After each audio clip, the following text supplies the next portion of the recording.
ಕ್ರಿಸ್ತನಲ್ಲಿ ಪ್ರಿಯರೇ, ತಂದೆ ದೇವರ ದಯೆ, ರಕ್ಷಕನಾದ ಯೇಸು ಸ್ವಾಮಿಯ ಕೃಪೆಯಿಂದಾಗಿ ನಾವು ವಾರದ ಮೊದಲನೇ ದಿನದಲ್ಲಿ ಮತ್ತೊಂದು ಆವರ್ತಿ ದೇವರ ಸನ್ನಿಧಾನಕ್ಕೆ ರಕ್ಷಕನಾದ ಯೇಸು ಸ್ವಾಮಿ ಹೆಸರಿನಲ್ಲಿ ಒಂದೇ ನಂಬಿಕೆ, ಒಂದೇ ನಿರೀಕ್ಷೆ, ಒಂದೇ ಭರವಸೆಗಳವರಾಗಿ ಕೂಡಿ ಬರುವಂತೆ ಅನುಗ್ರಹದಕ್ಕಾಗಿ ತಂದೆ ದೇವರಿಗೆ ರಕ್ಷಕನಾದ ಯೇಸು ಸ್ವಾಮಿ ಹೆಸರಿನಲ್ಲಿ ಸ್ತೋತ್ರ ಹೇಳಲಾಗ್ತೇನೆ. ಈ ದಿನ ನಾವು ಧ್ಯಾನ ಮಾಡೋಕೆ ನಾವು ಆದುಕೊಂಡಂತ ವಿಷಯ ಅದು ಬ್ಯಾಟಲ್ ಆಫ್ ಆರ್ಮೆಗೆಡೋನ್, ಅಂದ್ರೆ ಆರ್ಮೆಗೆಡೋನ್ ಯುದ್ಧ. ಇದಕ್ಕೆ ಕಾರಣ ಎಲ್ಲರಿಗೂ ಗೊತ್ತು. ಯಾಕಂದ್ರೆ 1-2 ವಾರ ಹಿಂದೆ ಏನಾಯ್ತು? ಇರಾನ್ ಇಸ್ರೇಲ್ ಮೇಲೆ 106 ಕ್ಷಿಪಣಿಗಳನ್ನ ಹಾರಿಸಿದ್ರು ಅಲ್ವೇ? ಆಗ ನಾವೆಲ್ಲ ತಿಳ್ಕೊಂಡ್ವಿ ಏನಂದ್ರೆ ಇದು ಏನಾಯ್ತು, ಈ ಕಡೆ ಯುದ್ಧಗಳಿಗೆ ನಾವು ಸಮೀಪ ಆಗ್ತಾ ಇದ್ದೀವಿ. ಥರ್ಡ್ ವರ್ಲ್ಡ್ ವಾರ್ ಅಂತ. ಆರ್ಮೆಗೆಡೋನ್ ಯುದ್ಧ ಅಂದ್ರೆ 3ನೇ ಮಹಾ ಯುದ್ಧ. ಬೈಬಲ್ನಲ್ಲಿ ಅದಕ್ಕೆ ಆರ್ಮೆಗೆಡೋನ್ ಅಂತ ಹೇಳ್ತಾರೆ. ಅದರಿಂದನೇ ಅದು ಸನ್ನಿವೇಶ. ನಾವು ಇದು ಯಾಕೆ ಈ ದಿನ ಧ್ಯಾನ ಮಾಡ್ತಾ ಇದ್ದೀವಿ ಅಂತ,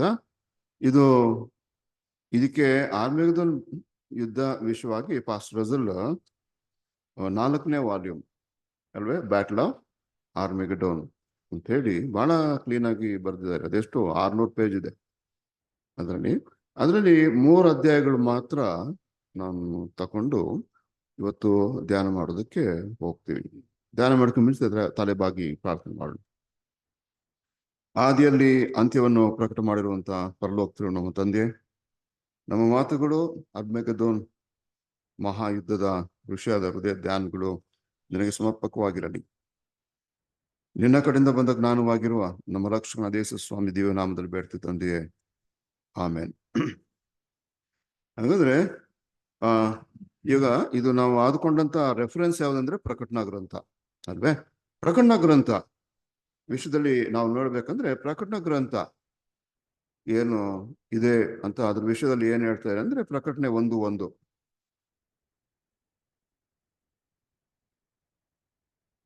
ಯೇಸು ಕ್ರಿಸ್ತನ ಪ್ರಕಟಣೆಯು ಆತನು ಬೇಗನೆ ಸಂಭವಿಸಬೇಕಾಗಿರುವ ಸಂಗತಿಗಳನ್ನು ತನ್ನ ದಾಸರಿಗೆ ತೋರಿಸುವುದಕ್ಕಾಗಿ ದೇವರಿಂದ ಈ ಪ್ರಕಟಣೆಯನ್ನು ಹೊಂದಿದನು. ಇದಲ್ಲದೆ ಆತನು ತನ್ನ ದೂತನನ್ನು ಕಳುಹಿಸಿ ಅವನ ಮೂಲಕ ಆ ಸಂಗತಿಗಳನ್ನು ತನ್ನ ದಾಸನಾದ ಯೋಹಾನನಿಗೆ ಸೂಚಿಸಿದನು. ಅಂದ್ರೆ ಇದು ಬಹಳ ಚೆನ್ನಾಗಿ ಹೇಳ್ತಾರೆ. ಏನಂದ್ರೆ ಇದು ನಾವಿಲ್ಲಿ ಯೋಹಾನನ ಪ್ರಕಟಣೆ ಅಂತೇವೆ. ಆಕ್ಚುಲಿ ರಿಯಲ್ ಹೇಳ್ಬೇಕಂದ್ರೆ ಯೋಹಾನನಲ್ಲ, ಯೇಸು ಕ್ರಿಸ್ತನ ಪ್ರಕಟಣೆ ಅಂತ ಹೇಳ್ಬೇಕು. ಯೇಸು ಕ್ರಿಸ್ತನ ಏನ್ ಮಾಡಿದ್ರಂದ್ರೆ ಬೇಗನೆ ಸಂಭವಿಸುವಂತ ಸಂಗತಿಗಳನ್ನ ಯಾರಿಂದ ಅಪ್ಪಣೆ ಹೊಂದಿರಂತೆ? ದೇವರಿಂದ ಅಪ್ಪಣೆ ಹೊಂದಿ ಅದನ್ನ ಯಾರಿಗೆ ಅಂದ್ರೆ ನೋಡ್ಬೇಕಂದ್ರೆ ದೂತನ ಮುಖಾಂತರ ಅಲ್ವೇ ತನ್ನ ಏನ್ ಮಾಡ್ಬೇಕಂದ್ರೆ ಅದು ಯೋಹಾನನಿಗೆ ಏನ್ ಮಾಡಿದ್ರಂತ ಹೇಳ್ತಾರೆ? ಸೂಚಿಸಿದನು ಅಂತ ಹೇಳ್ತಾರೆ, ವಿವರಿಸಲಿಲ್ಲ. ಅಂದ್ರೆ ಹಿ ಸಿಗ್ನಿಫೈಡ್ ದಿ ಥಿಂಗ್ ಅಂತ ಹೇಳ್ತಾರೆ. ಹಂಗಂದ್ರೆ ಸಿಗ್ನಿಫೈ ಅಂದ್ರೆ ಸೂಚನೆ ಅಂತ ಹೇಳ್ತಾರೆ. ಸಿಗ್ನಿಫೈಡ್ ದಿ ಥಿಂಗ್ ಅಂದ್ರೆ ಹೇಳಿದ್ರೆ reveal the things in science ಅಂತ. ಒಂದು ಸಂಕೇತಗಳ ಮುಖಾಂತರ ಏನ್ ಮಾಡಿದ್ರು? ಮುಂದೆ ನಡೆಯುವ ಸಂಗತಿಗಳನ್ನ ಸೂಚನೆ ಕೊಟ್ರು ಅಂತ ಇಲ್ಲಿ ಹೇಳ್ತೀವಿ. ಅದಕ್ಕೆ ಪ್ರಕಟಣೆಯಲ್ಲಿ ಏನಿದೆ ಅಂದ್ರೆ ಫುಲ್ ಆಫ್ ಸೈನ್ಸ್ ಅಂತ ಹೇಳ್ತಾರೆ. Things to happen in the near future ಅಂತ ಹೇಳ್ತಾರೆ. ಬೇಗ ಸಂಭವಿಸ್ಬೇಕಂತ ಇದು ಸಂಗತಿಗಳು ಅಂತ ಹೇಳಿ ಈ ಪ್ರಕಟಣೆ ಗ್ರಂಥಗಳ ವಿಷಯವಾಗಿ ನಾವು ನೋಡ್ತೀವಿ. ಈಗ ನಾವು ಪ್ರಕಟಣೆ 16ನೇ ಅಧ್ಯಾಯ ನೋಡ್ಬೇಕಂದ್ರೆ ಏನ್ ಹೇಳಿದೆ ಅಂದ್ರೆ 6 ಪಾತ್ರೆಗಳು ಅಥವಾ ಉಪದ್ರವಗಳು ಅಲ್ವೇ 7 ಉಪದ್ರವಗಳು ಅಂತ ಹೇಳ್ತಾರೆ ಅಲ್ವೇ. ಅದಕ್ಕೆ ಇಂಗ್ಲಿಷ್ ನಲ್ಲಿ ವೇವ್ಸ್ ಆಫ್ ಪ್ಲೇಗ್ ಅಂತ ಹೇಳ್ತಾರೆ. ಯಾವ ಕಾಲದಲ್ಲಿ ಸಂಭವಿಸ್ತದೆ ಅಂದ್ರೆ ಪ್ರಕಟಣೆಯಲ್ಲಿ ಹೇಳಿರುವಂತದ್ದು ನೋಡ್ಬೇಕಂದ್ರೆ ಡ್ಯೂರಿಂಗ್ ದಿ ಪೀರಿಯಡ್ ಹಾರ್ವೆಸ್ಟ್ ಅಂತ ಹೇಳ್ತಾರೆ. ಇದು ಅಂದ್ರೆ 6ನೇ ದೂತನು ಏನ್ ಮಾಡ್ಬೇಕಂತ ಉಯ್ಯುವಾಗ, ಅಂದ್ರೆ mostly end of the period ಅಂತ ಹೇಳ್ತಾರೆ. ಉಯ್ಯುವಾಗ ಆಗ 7ನೇ ದೂತನು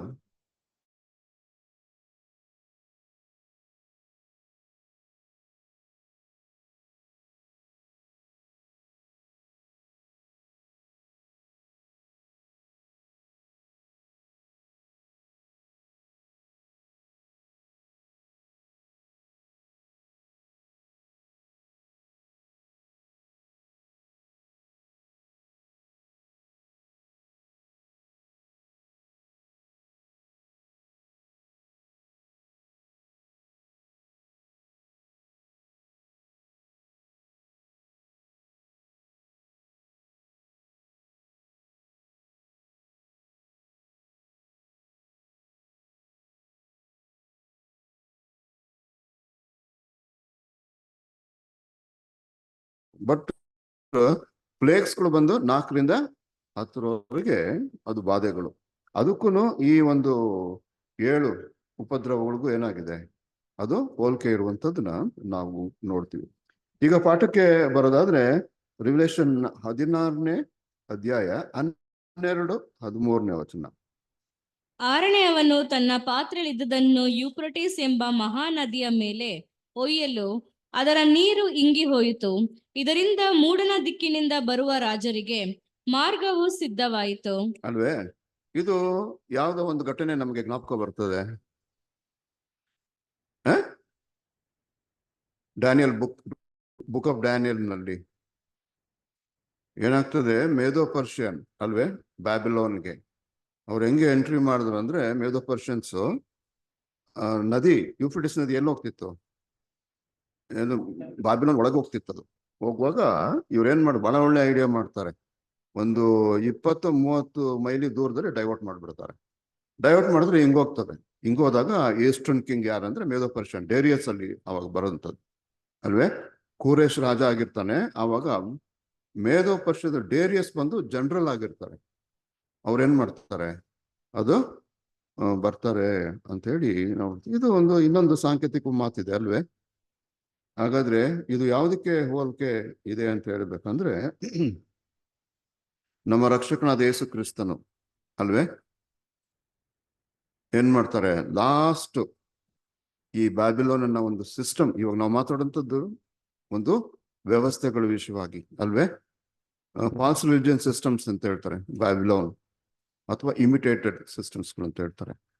ಅದನ್ನ ಹೆಂಗೆ ಹೊಡಿತಾರೆ ಅಂತ ಹೇಳ್ಬೇಕಂದ್ರೆ, ಇದ್ರದ್ದು ಸೋರ್ಸ್ ಮೈನ್ ಸೋರ್ಸ್ ಏನ್ ಮಾಡ್ತಾರೆ, ಎಸ್ ಸ್ವಾಮಿ ಕಟ್ ಸುಮ್ಮನೆ ಪಾಸಿಂಗ್ ರಿಮಾರ್ಕ್ ಕೊಡ್ತಿದೀವಿ. ಪಾಸಿಂಗ್ ರಿಮಾರ್ಕ್ ಏನಂದ್ರೆ ಮೈನ್ ಸೋರ್ಸ್ ಏನ್ ಮಾಡ್ಬಿಡ್ತಾರೆ, ಕಟ್ ಮಾಡ್ಬಿಡ್ತಾರೆ. ಕಟ್ ಮಾಡಿದ ತಕ್ಷಣ ಏನಾಗ್ತದೆ, ಆಟೋಮ್ಯಾಟಿಕ್ ಆಗಿ ಬ್ಯಾಬಿಲೋನ್ ಏನಾಯ್ತು, ಕೊಲಾಪ್ಸ್ ಆಗಿದ್ನ ನಾವು ನೋಡ್ತೀವಿ. ಹಂಗೆ ಯೇಸು ಸ್ವಾಮಿ ಸೆಕೆಂಡ್ ಪ್ರೆಸೆನ್ಸ್ ನಲ್ಲಿ ಮೂಡಣ ದೇಶದ ರಾಜ ಅಲ್ವೇ, ಅವರು ಬಂದಾಗ ಮೊದಲು ಏನ್ ಮಾಡ್ತಾರೆ ಅಂದ್ರೆ, ಈ ಬ್ಯಾಬಿಲೋನ್ ಮೇಲೆ ಅಟ್ಯಾಕ್ ಮಾಡಬೇಕಂದ್ರೆ ಫಸ್ಟ್ ಅವ್ರದ್ದು ಸೋರ್ಸ್ ನ ಕಟ್ ಮಾಡ್ಬಿಡ್ತಾರೆ. ಕಟ್ ಮಾಡಿದಾಗ ಆಟೋಮೆಟಿಕ್ ಆಗಿ ಏನಾಗ್ತದೆ, ಅದು ಫಾಲ್ ಆಗೋದು. ಇದು ನಮಗೆ ಗೊತ್ತು, ಅದು ಬೇರೆ ದಿನ ಇದನ್ನ ವಿಷಯದಲ್ಲಿ ಹೆಂಗೆ ಅಂತ ನಾವು ನೋಡ್ಬೋದು. ನಾವು ಮುಂದೆ ನೋಡ್ಬೇಕಂದ್ರೆ 13ನೇ ವಚನ. ಮತ್ತು ಘಟಸರ್ಪ, ಮೃಗ, ಸುಳ್ಳು ಪ್ರವಾದಿ ಇವರ ಬಾಯಿಗಳಿಂದ ಕಪ್ಪೆಗಳಂತಿದ್ದ 3 ಅಶುದ್ಧಾತ್ಮಗಳು ಬರುವುದನ್ನು ಕಂಡೆನು. ಈಗ ಅವಾಗ ಇನ್ನೊಂದು ವಿಷನ್ ನೋಡ್ತಾರೆ. ಏನಂತ ಹೇಳಿದ್ರೆ, ಘಟಸರ್ಪ ಅಂದ್ರೆ ಡ್ರ್ಯಾಗನ್ ಅಂತ ಹೇಳ್ತಾರೆ. ಅದಾದ್ಮೇಲೆ ನೆಕ್ಸ್ಟ್ ಮೃಗ, ಬೀಸ್ಟ್ ಅಂತ ಇಲ್ಲಿ ಹೇಳ್ತಾರೆ. 3ನೇದು ಸುಳ್ಳು ಪ್ರವಾದಿ, ಫಾಲ್ಸ್ ಪ್ರಾಫೆಟ್.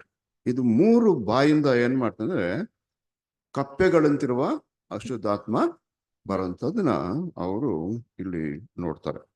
ಈ 3ಕ್ಕೆ ಅಲ್ವೇ ನಮಗೆ ಎಲ್ಲಿ ಕ್ಲೂ ಸಿಗ್ತದೆ ಅಂತ ನಾವು ನೋಡ್ಬೇಕಂದ್ರೆ, ಈ ಡ್ರ್ಯಾಗನ್ ಯಾವುದು ಅಂತ ಹೇಳ್ಬೇಕಂದ್ರೆ, ಅದ್ರಲ್ಲಿ ನಾವು ಸಾಂಕೇತಿಕ ಭಾಷೆನಲ್ಲಿ ಅಲ್ವೇ ಸಿವಿಲ್ ಪವರ್, ಸಿವಿಲ್ ಗವರ್ಮೆಂಟ್ ಅಂತ ನಾವು ಹೇಳ್ತೀವಿ. ಪ್ರಕಟಣೆ 12:9. ಭೂಲೋಕದವರನ್ನೆಲ್ಲ ಮರಳುಗೊಳಿಸುವ ಆ ಮಹಾಘಟ ಸರ್ಪನು, ಅಂದರೆ ಪಿಶಾಚನೆಂತಲೂ ಸೈತಾನನೆಂತಲೂ ಹೆಸರುಳ್ಳ ಪುರಾತನ ಸರ್ಪವು ದೊಬ್ಬಲ್ಪಟ್ಟು ಭೂಮಿಗೆ ಬಿದ್ದನು. ಅಷ್ಟೇ. ಇಲ್ಲಿ ನಾವು ನೋಡುವಂಥದ್ದು ಪುರಾತನ ಘಟ ಸರ್ಪ ಯಾರಂದ್ರೆ, ಸೈತಾನನೆಂಬ ಪುರಾತನ ಘಟ ಸರ್ಪ ಅಂತ ಇಲ್ಲಿ ಹೇಳ್ತಾರೆ.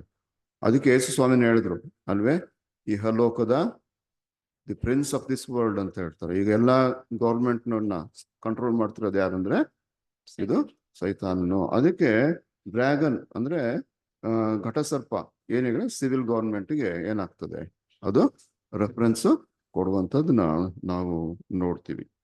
ನೆಕ್ಸ್ಟ್ ನೋಡ್ಬೇಕಂದ್ರೆ ಬೀಸ್ಟ್ ಅಂತ ಹೇಳ್ತಾರೆ, ಮೃಗ. ಇದು ಯಾವುದು ಅಂತ ಹೇಳ್ಬೇಕಂದ್ರೆ, ಇದಕ್ಕೆ ಡ್ಯಾನಿಯಲ್ದೇ ನಾವು ತಗೊಳ್ತೀವಿ ಅಲ್ವೇ. ಪ್ರಕಟಣೆ ಕೀ ಇರೋದು ಎಲ್ಲಿ, ಬುಕ್ ಆಫ್ ಡ್ಯಾನಿಯಲ್ ಮತ್ತೆ ಜಕರ್ಯದಲ್ಲಿ ಅಂತ ಹೇಳ್ತಾರೆ. ಇದು ಪ್ರಕಟಣೆ ಅರ್ಥ ಮಾಡ್ಕೊಳ್ಬೇಕಂದ್ರೆ ಆ 2 ಗ್ರಂಥನ ಅರ್ಥ ಮಾಡ್ಕೊಂಡ್ರೆ ಪ್ರಕಟಣೆಯಲ್ಲಿ ಬರ್ದಿರುವಂಥದ್ದು ನಮಗೆ ಅರ್ಥ ಆಗ್ತದೆ. ಈ ಮೃಗ ಬೀಸ್ಟ್ ಯಾವುದು ಅಂತ ಹೇಳ್ಬೇಕಂದ್ರೆ, ರೆವಲ್ಯೂಷನ್ 13:1 and 2, ಪ್ರಕಟಣೆ 13:1-2. ಮೇಲೆ ಯುದ್ಧ ಮಾಡುವುದಕ್ಕೆ ಹೊರಟು ಸಮುದ್ರ ತೀರದ ಮರುಳಿನ ಮೇಲೆ ನಿಂತನು. ಹ್ಮ್ ಸಮುದ್ರದಿಂದ ಮೃಗವು ಏರಿ ಬರುವುದನ್ನು ಕಂಡೆನು. ಹ್ಮ್ ಅದಕ್ಕೆ 7 ತಲೆಗಳು 10 ಕೊಂಬುಗಳು, ಕೊಂಬುಗಳ ಮೇಲೆ 10 ಮಕುಟಿಗಳು, ತಲೆಗಳ ಮೇಲೆ ದೇವದೂಷಣ ನಾಮಗಳು ಇದ್ದವು. ಹ್ಮ್ ನಾನು ಕಂಡ ಮೃಗವು ಚಿರತೆಯಂತಿತ್ತು. ಹ್ಮ್ ಅದರ ಕಾಲುಗಳು ಕರಡಿಯ ಕಾಲುಗಳಂತೆಯೂ ಅದರ ಬಾಯಿ ಸಿಂಹದ ಬಾಯಂತೆಯೂ ಇದ್ದವು. ಹ್ಮ್ ಅದಕ್ಕೆ ಘಟಸರ್ಪನು ಶಕ್ತಿಯನ್ನು, ಸಿಂಹಾಸನವನ್ನು, ಮಹಾ ಅಧಿಕಾರವನ್ನು ಕೊಟ್ಟನು. ಇದೇ ಕ್ಲೂ ನಮ್ಗೀಗ. ಈ ಮೃಗ ಯಾವುದು ಅಂದ್ರೆ, ಇದು ಬೀಸ್ಟ್ ಅಂದ್ರೆ ಯಾವ್ದು ಅಂತ ಹೇಳಿದ್ರೆ ಡ್ಯಾನಿಯಲ್ದು ಡ್ರೀಮ್. 4 ಮೃಗಗಳು ಸಮುದ್ರದಿಂದ ಬಂದಂತ, ಇದು ಸಮುದ್ರದಿಂದ ಬರೋಂಥದ್ದನ್ನ ಇಲ್ಲಿ ನೋಡ್ತೀವಿ ಅಲ್ವೇ. ಹಾಗಾದ್ರೆ ನಮಗೆ ಗೊತ್ತು, ಮೊದಲನೇ ಮೃಗ ಡ್ಯಾನಿಯಲ್ಗೆ ಅಲ್ವೇ ನೋಡಿದ್ದು ಸಿಂಹ ಅಲ್ವೇ. 2ನೇ ಮೃಗ ನೋಡ್ಬೇಕಂದ್ರೆ ಕರಡಿ. 3ನೇ ಮೃಗ ನೋಡ್ಬೇಕಂದ್ರೆ ಚಿರತೆ. 4ನೇ ಮೃಗ ವಿಲಕ್ಷಣವಾದ ಮೃಗ ಅಂತ ಹೇಳ್ತಾರೆ. ದಾರಿಯಲ್ಲಿ ನೋಡ್ತಾರೆ, ಅದಕ್ಕೆ ಅವ್ರಿಗೆ ಹೇಳಕ್ಕೆ ಬರಲ್ಲ ಇದೇನು ಎಂತ ಮೃಗ ಇದು ಅಂತ. ಯಾಕೆಂದ್ರೆ ಅದು ಹೆಂಗ್ ಕಾಣ್ತದಂದ್ರೆ, ಅದ್ರ ಬಾಯಿ ಸಿಂಹದಂತೆ ಇರ್ತದೆ, ಭುಜ ಕರಡಿ ಹಂಗಿರ್ತದೆ. ಇಲ್ಲೇ ಹೇಳ್ತಾರೆ ನೋಡಿ ಇಲ್ಲಿ ಕರೆಕ್ಟ್ ಆಗಿ 2ನೇ ವಚನ ಸಿಸ್ಟರ್. 1ನೇ ವಚನ 13:1. ಮೇಲೆ ಯುದ್ಧ ಮಾಡುವುದಕ್ಕೆ ಹೊರಟು ಸಮುದ್ರ ತೀರದ ಮರುಳಿನ ಮೇಲೆ ನಿಂತನು. ಸಮುದ್ರದಿಂದ ಮೃಗವು ಹೇರಿ ಬರುವುದನ್ನು ಕಂಡೆನು. ಅದಕ್ಕೆ 7 ತಲೆಗಳು 10 ಕೊಂಬುಗಳು, ಕೊಂಬುಗಳ ಮೇಲೆ 10 ಮಕುಟಿಗಳು, ತಲೆಗಳ ಮೇಲೆ ದೇವದೂಷಣ ನಾಮವು ಇದ್ದವು. ನಾನು ಕಂಡ ಮೃಗವು ಚಿರತೆಯಂತಿತ್ತು. ಅದರ ಕಾಲುಗಳು ಕರಡಿಯ ಕಾಲುಗಳಂತೆಯೂ ಅದರ ಬಾಯಿ ಸಿಂಹದ ಬಾಯಂತೆಯೂ ಇದ್ದವು. ಇದು ಈ ತರ ಇರ್ತದೆ. ಅದಕ್ಕೆ ಅವನಿಗೆ ನಾನ್ ಡಿಸ್ಕ್ರೈಬ್ ಮಾಡಕ್ಕೆ ಆಗಲ್ಲ ಅದು ಎಂತವ್ರು. ಅದಕ್ಕೆ ಕನ್ನಡದಲ್ಲಿ ವಿಲಕ್ಷಣವಾದ ಮೃಗ ಅಂತ ಹೇಳ್ತಾರೆ. ಅದು ಹೆಂಗೆ ಅಂತ ಐಡೆಂಟಿಫೈ ಮಾಡಕ್ಕೆ ಆಗ್ತಿಲ್ಲ. ಬಾಯಿ ನೋಡಿದ್ರೆ ಸಿಂಹ ತರ ಇದೆ, ಕಾಲ್ಗಳು ಕರಡಿ ತರ ಇದೆ, ಅದಾದ್ಮೇಲೆ ಹೊಟ್ಟೆ ನೋಡಿದ್ರೆ ಚಿರತೆ ತರ ಇದೆ ಅಂತ ಹೇಳಿ ಇಲ್ಲಿ ನೋಡ್ತಾರೆ. ಅಲ್ಲಿ ದಾನಿಯಲ್ನಲ್ಲಿ ನೋಡ್ಬೇಕಂದ್ರೆ ಅದ್ರೊಳಗೆ ಇನ್ನೊಂದು ಮೃಗ ಅಲ್ವೇ, ಅದು ಹೊರಟು ಬರ್ತದೆ ಅಂತ ಹೇಳಿ ನೋಡ್ತೀವಿ. ಆ ಮೃಗನೇ ಇದು ಇಲ್ಲಿ ನಾವು ನೋಡುವಂಥದ್ದು. ಇದು ಯಾವ್ದಂತ ನಾವು ಬೀಸ್ಟ್ ಅಂತ ನೋಡ್ಬೇಕಂದ್ರೆ, ಇದು ಪೇಪಲ್ ಸಿಸ್ಟಮ್ ಅಂತ ನಾವು ನೋಡ್ತೀವಿ. ಅಂದ್ರೆ ಪೇಪಲ್ ಸಿಸ್ಟಮ್ ವಿಚ್ ಇನ್ಕ್ಲೂಡ್ಸ್ ಕ್ಯಾಥೋಲಿಸಿಸಮ್ ಅಂತ ಹೇಳಿ ಇಲ್ಲಿ ನಾವು ನೋಡ್ತೀವಿ. ಇಲ್ಲಿ ನಾವು ನೆಕ್ಸ್ಟ್ ನೋಡ್ಬೇಕಂದ್ರೆ ಇಲ್ಲಿ ಸುಳ್ಳು ಪ್ರವಾದಿ ಅಂತ ಹೇಳುವಂಥದ್ದನ್ನ ನೋಡ್ತಾರೆ. ಸುಳ್ಳು ಪ್ರವಾದಿನ ಇನ್ನೊಂದು ಕಡೆ ಏನ್ ಹೇಳ್ತಾರೆ ಅಂತ ಹೇಳ್ಬೇಕಂದ್ರೆ ಇಮೇಜ್ ಆಫ್ ದಿ ಬೀಸ್ಟ್ ಅಂತ ಹೇಳಿ, ಅದು ಏನ್ ಹೇಳ್ತಾರೆ, ಮೃಗದ ಯಾವ ರೀತಿ ಹೇಳ್ತಾರೆ ಅಂತ ಹೇಳ್ಬೇಕಂದ್ರೆ ಅದನ್ನ ನಾವು ಪ್ರಕಟಣೆ 13:11-14 ನೋಡ್ತೀವಿ. ಮತ್ತೊಂದು ಮೃಗವು ಭೂಮಿಯೊಳಗಿಂದ ಬರುವುದನ್ನು ಕಂಡೆನು. ಇದಕ್ಕೆ ಟಗರಿಗಿರುವಂತೆ 2 ಕೊಂಬುಗಳಿದ್ದವು, ಘಟಸರ್ಪದಂತೆ ಮಾತಾಡಿತು. ಈ ಮೃಗವು ಮೊದಲನೆಯ ಮೃಗದ ಅಧಿಕಾರವನ್ನೆಲ್ಲ ಅದರ ಸನ್ನಿಧಿಯಲ್ಲಿ ನಡೆಸುತ್ತದೆ. ಇದು ಮರಣಕರವಾದ ಗಾಯವಾಸಿಯಾದ ಮೊದಲನೆಯ ಮೃಗಕ್ಕೆ ಭೂಲೋಕವು ಭೂನಿವಾಸಿಗಳು ನಮಸ್ಕರಿಸುವಂತೆ ಮಾಡುವಂತದ್ದಾಗಿದೆ. ಇದು ಮಹತ್ತಾದ ಸೂಚಕ ಕಾರ್ಯಗಳನ್ನು ನಡೆಸುತ್ತದೆ. ಜನರ ಮುಂದೆ ಬೆಂಕಿಯು ಆಕಾಶದಿಂದ ಭೂಮಿಗೆ ಇಳಿದು ಬರುವಂತೆ ಆದರೂ ಮಾಡುವುದು. ಆ ಮೊದಲನೆಯ ಮೃಗದ ಸನ್ನಿಧಿಯಲ್ಲಿ ಮಹತ್ ಕಾರ್ಯಗಳನ್ನು ಮಾಡುವ ಅಧಿಕಾರವಿರುವುದರಿಂದ ಭೂನಿವಾಸಿಗಳನ್ನು ಮರಳುಗೊಳಿಸುತ್ತದೆ. ಇದು ಯಾವುದಂತ ಗೊತ್ತಲ್ಲ. ಇದಕ್ಕೇನ್ ಹೇಳ್ತಾರೆ, ಪ್ರೊಟೆಸ್ಟೆಂಟಿಸಮ್ ಅಂತ ಹೇಳ್ತಾರೆ. ಯಾಕಂದ್ರೆ this is the imitation. Starting ಎಲ್ಲ ಚೆನ್ನಾಗಿ ಪ್ರೊಟೆಸ್ಟೆಂಟ್ ಏನಾಗ್ತದಂದ್ರೆ ಮಾರ್ಟಿನ್ ಲೂಥರ್ ಅವರಿಂದ, ಮತ್ತೆ ಏನ್ ಹೇಳ್ತಾರೆ ಬೇರೆ ಸ್ವಿಂಗ್ಲಿ ಅವರುಗಳಿಂದೆಲ್ಲ ಏನಾಗ್ತದೆ ಕಲ್ವಿನ್ ಇವರಿಂದೆಲ್ಲ ಬಹಳ ಚೆನ್ನಾಗಿ ಸ್ಟಾರ್ಟ್ ಆಗ್ತದೆ. ಆದ್ರೆ ಕ್ರಮೇಣ ಏನಾಗ್ತದೆ, ಅವ್ರು ಏನ್ ಮಾಡ್ತಾರೆ, ಅಧಿಕಾರಗಳನ್ನ ತಗೊಳ್ಳೋದಕ್ಕೆ ಏನ್ ಮಾಡ್ತಾರೆ, ರಾಜರುಗಳ ಜೊತೆ ಅದು ಮಿಂಗಲ್ ಆಗ್ತಾರೆ. ಮಿಂಗಲ್ ಆಗ್ಬಿಟ್ಟು ಏನಾಗ್ತದೆ ಅಂತ ಹೇಳ್ಬೇಕಂದ್ರೆ ಅವರು ಏನ್ ಮಾಡಿದ್ದಾರೆ, ಆ ಮೃಗ ಮಾಡಿದ ಕೆಲಸ ಮೃಗದ ಸನ್ನಿಧಿಯಲ್ಲಿ ಏನ್ ಮಾಡ್ತದೆ, ಕಾರ್ಯಗಳನ್ನ ಮಾಡೋಂಥದ್ದನ್ನ ಇಲ್ಲಿ ನಾವು ನೋಡ್ತೀವಿ.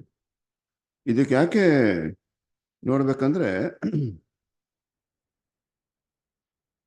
ಈ ಒಂದು ಇದಕ್ಕೆ ಪ್ರೊಟೆಸ್ಟೆಂಟಿಸಮ್ ಅಂತ ಹೇಳ್ತಾರೆ. ಮತ್ತೆ ಇದಕ್ಕೆ ಈ ಒಂದು ಮೃಗ ಇನ್ನೊಂದು ಪಾಸ್ಟರ್ ಹೇಳ್ತಾರೆ 1846 ನಲ್ಲಿ ಇವ್ಯಾಂಜಲಿಕಲ್ ಅಲಿಯನ್ಸ್ ಅಂತ ಹೇಳಿ ಎಲ್ಲ ಪ್ರೊಟೆಸ್ಟೆಂಟ್ ನೇಷನ್ಸ್ಗಳು ಏನ್ ಮಾಡ್ತಾರೆ, ಒಂದು ಗುಂಪನ್ನ ಮಾಡ್ಕೊಳ್ತಾರೆ. ಅದಕ್ಕೆ ಇದು ಹೋಲಿಕೆ ಇರುವಂತದನ್ನ ನಾವು ನೋಡ್ತಾ, ಅದನ್ನ ಇಮೇಜ್ ಆಫ್ ದಿ ಬೀಸ್ಟ್ ಅಂತ ಹೇಳ್ತಾರೆ, ಮೃಗದ ಪ್ರತಿರೂಪ ಅಂತ ಇಲ್ಲಿ ಹೇಳುವಂಥದ್ದನ್ನ ಇಲ್ಲಿ ನೋಡ್ತೀವಿ. ಇದಕ್ಕೆ ನೋಡ್ಬೇಕಂದ್ರೆ ಈಗ ನಾವು ಬಹಳ ಮುಖ್ಯವಾದ ಗಮನಿಸ್ಬೇಕಂದ್ರೆ ಇದು ಸಿಸ್ಟಮ್ಗಳನ್ನ ವಿಷಯವಾಗಿ ಇವರು ಮಾತಾಡ್ತಾ ಇರೋಂಥದ್ದು, ವ್ಯಕ್ತಿಗಳ ವಿಷಯವಾಗಿ ಅಲ್ಲ. ತುಂಬಾ ವ್ಯಕ್ತಿಗಳು ಏನಾಗ್ತಾರೆ, ಒಳ್ಳೊಳ್ಳೆಯವರು ಇದ್ರು ಅಲ್ವೇ, ತುಂಬಾ ಒಳ್ಳೊಳ್ಳೆ ಪೋಪ್ಗಳಿದ್ರು, ಅದು ಹಿಸ್ಟ್ರಿನಲ್ಲಿ ನಮಗೆ ಗೊತ್ತು. ಅವ್ರ ಕೆಲವರೆಲ್ಲ ರಿಫಾರ್ಮೇಶನ್ ತರಕ್ಕೆ ಹೋಗ್ತಾರೆ, ಅವ್ರ ಕೆಲ ಸಾಧ್ಯ ಆಗಲ್ಲ, ಅವ್ರನ್ನ ಏನ್ ಮಾಡ್ಬಿಡ್ತಾರೆ, ಕಿತ್ತಾಕ್ತಾರೆ. ಅಷ್ಟು ಪವರ್ಫುಲ್ ಸಿಸ್ಟಮ್ಗಳದು, ಆ ಪೇಪರ್ ಸಿಸ್ಟಮ್ ಅಂತ ಹೇಳ್ತಾರಲ್ಲ, ಅವೆಲ್ಲ ಇತ್ತು. ಹಾಗಾದ್ರೆ ಡ್ರ್ಯಾಗನ್ ಅಂದ್ರೆ ಸಿವಿಲ್ ಪವರ್ ಅಂತ ಹೇಳ್ತಾರೆ, ಘಟಸರ್ಪ ಅಂತ ಹೇಳ್ತಾರೆ. ಆಮೇಲೆ ಬೀಸ್ಟ್ ಅಂತ ಹೇಳ್ಬೇಕಂದ್ರೆ ಈ ಧರ್ಮದ ಸಂಸ್ಥೆಗಳು, ಧಾರ್ಮಿಕ ಸಂಸ್ಥೆಗಳು ನೋಡ್ಬೇಕಂದ್ರೆ ಪಾಪಲ್ ಸಿಸ್ಟಮ್, ಕ್ಯಾಥಲಿಸಿಸಮ್ ಅಂತ ಹೇಳಿ ಹೇಳ್ತಾರೆ. ಯಾಕಂದ್ರೆ ಇವೆಲ್ಲ ಯುರೋಪ್ನಲ್ಲಿ ಮಿಡ್ಲ್ ಏಜ್ ನಲ್ಲಿ ಏನಾಯ್ತು, ಬಹಳ ಪ್ರಬಲವಾದಂಥದ್ದು. ಅಲ್ಲೇ ಚರ್ಚ್ ಹಿಸ್ಟ್ರಿ ಏನಾಗ್ತದೆ, ಸುಮಾರು ತಿರುವುಗಳು ತಗೊಳ್ಳುವಂಥದ್ದು ನೋಡ್ತೀವಿ. ಅದಾದ ನಂತರ ಫಾಲ್ಸ್ ಪ್ರಾಫೆಟ್ ಅಥವಾ ಇಮೇಜ್ ಆಫ್ ದ ಬೀಸ್ಟ್, ಇದು ಪ್ರಾಟೆಸ್ಟೆಂಟಿಸಮ್ ಅಂತ ಹೇಳಿ ಇಲ್ಲಿ ನೋಡ್ತೀವಿ. ಈ ಮೂರು ಬಾಯಿಂದ ಏನ್ ಬಂತಂದ್ರೆ ಕಪ್ಪೆಗಳಂತಿರುವ ಅಶುದ್ಧಾತ್ಮಗಳು.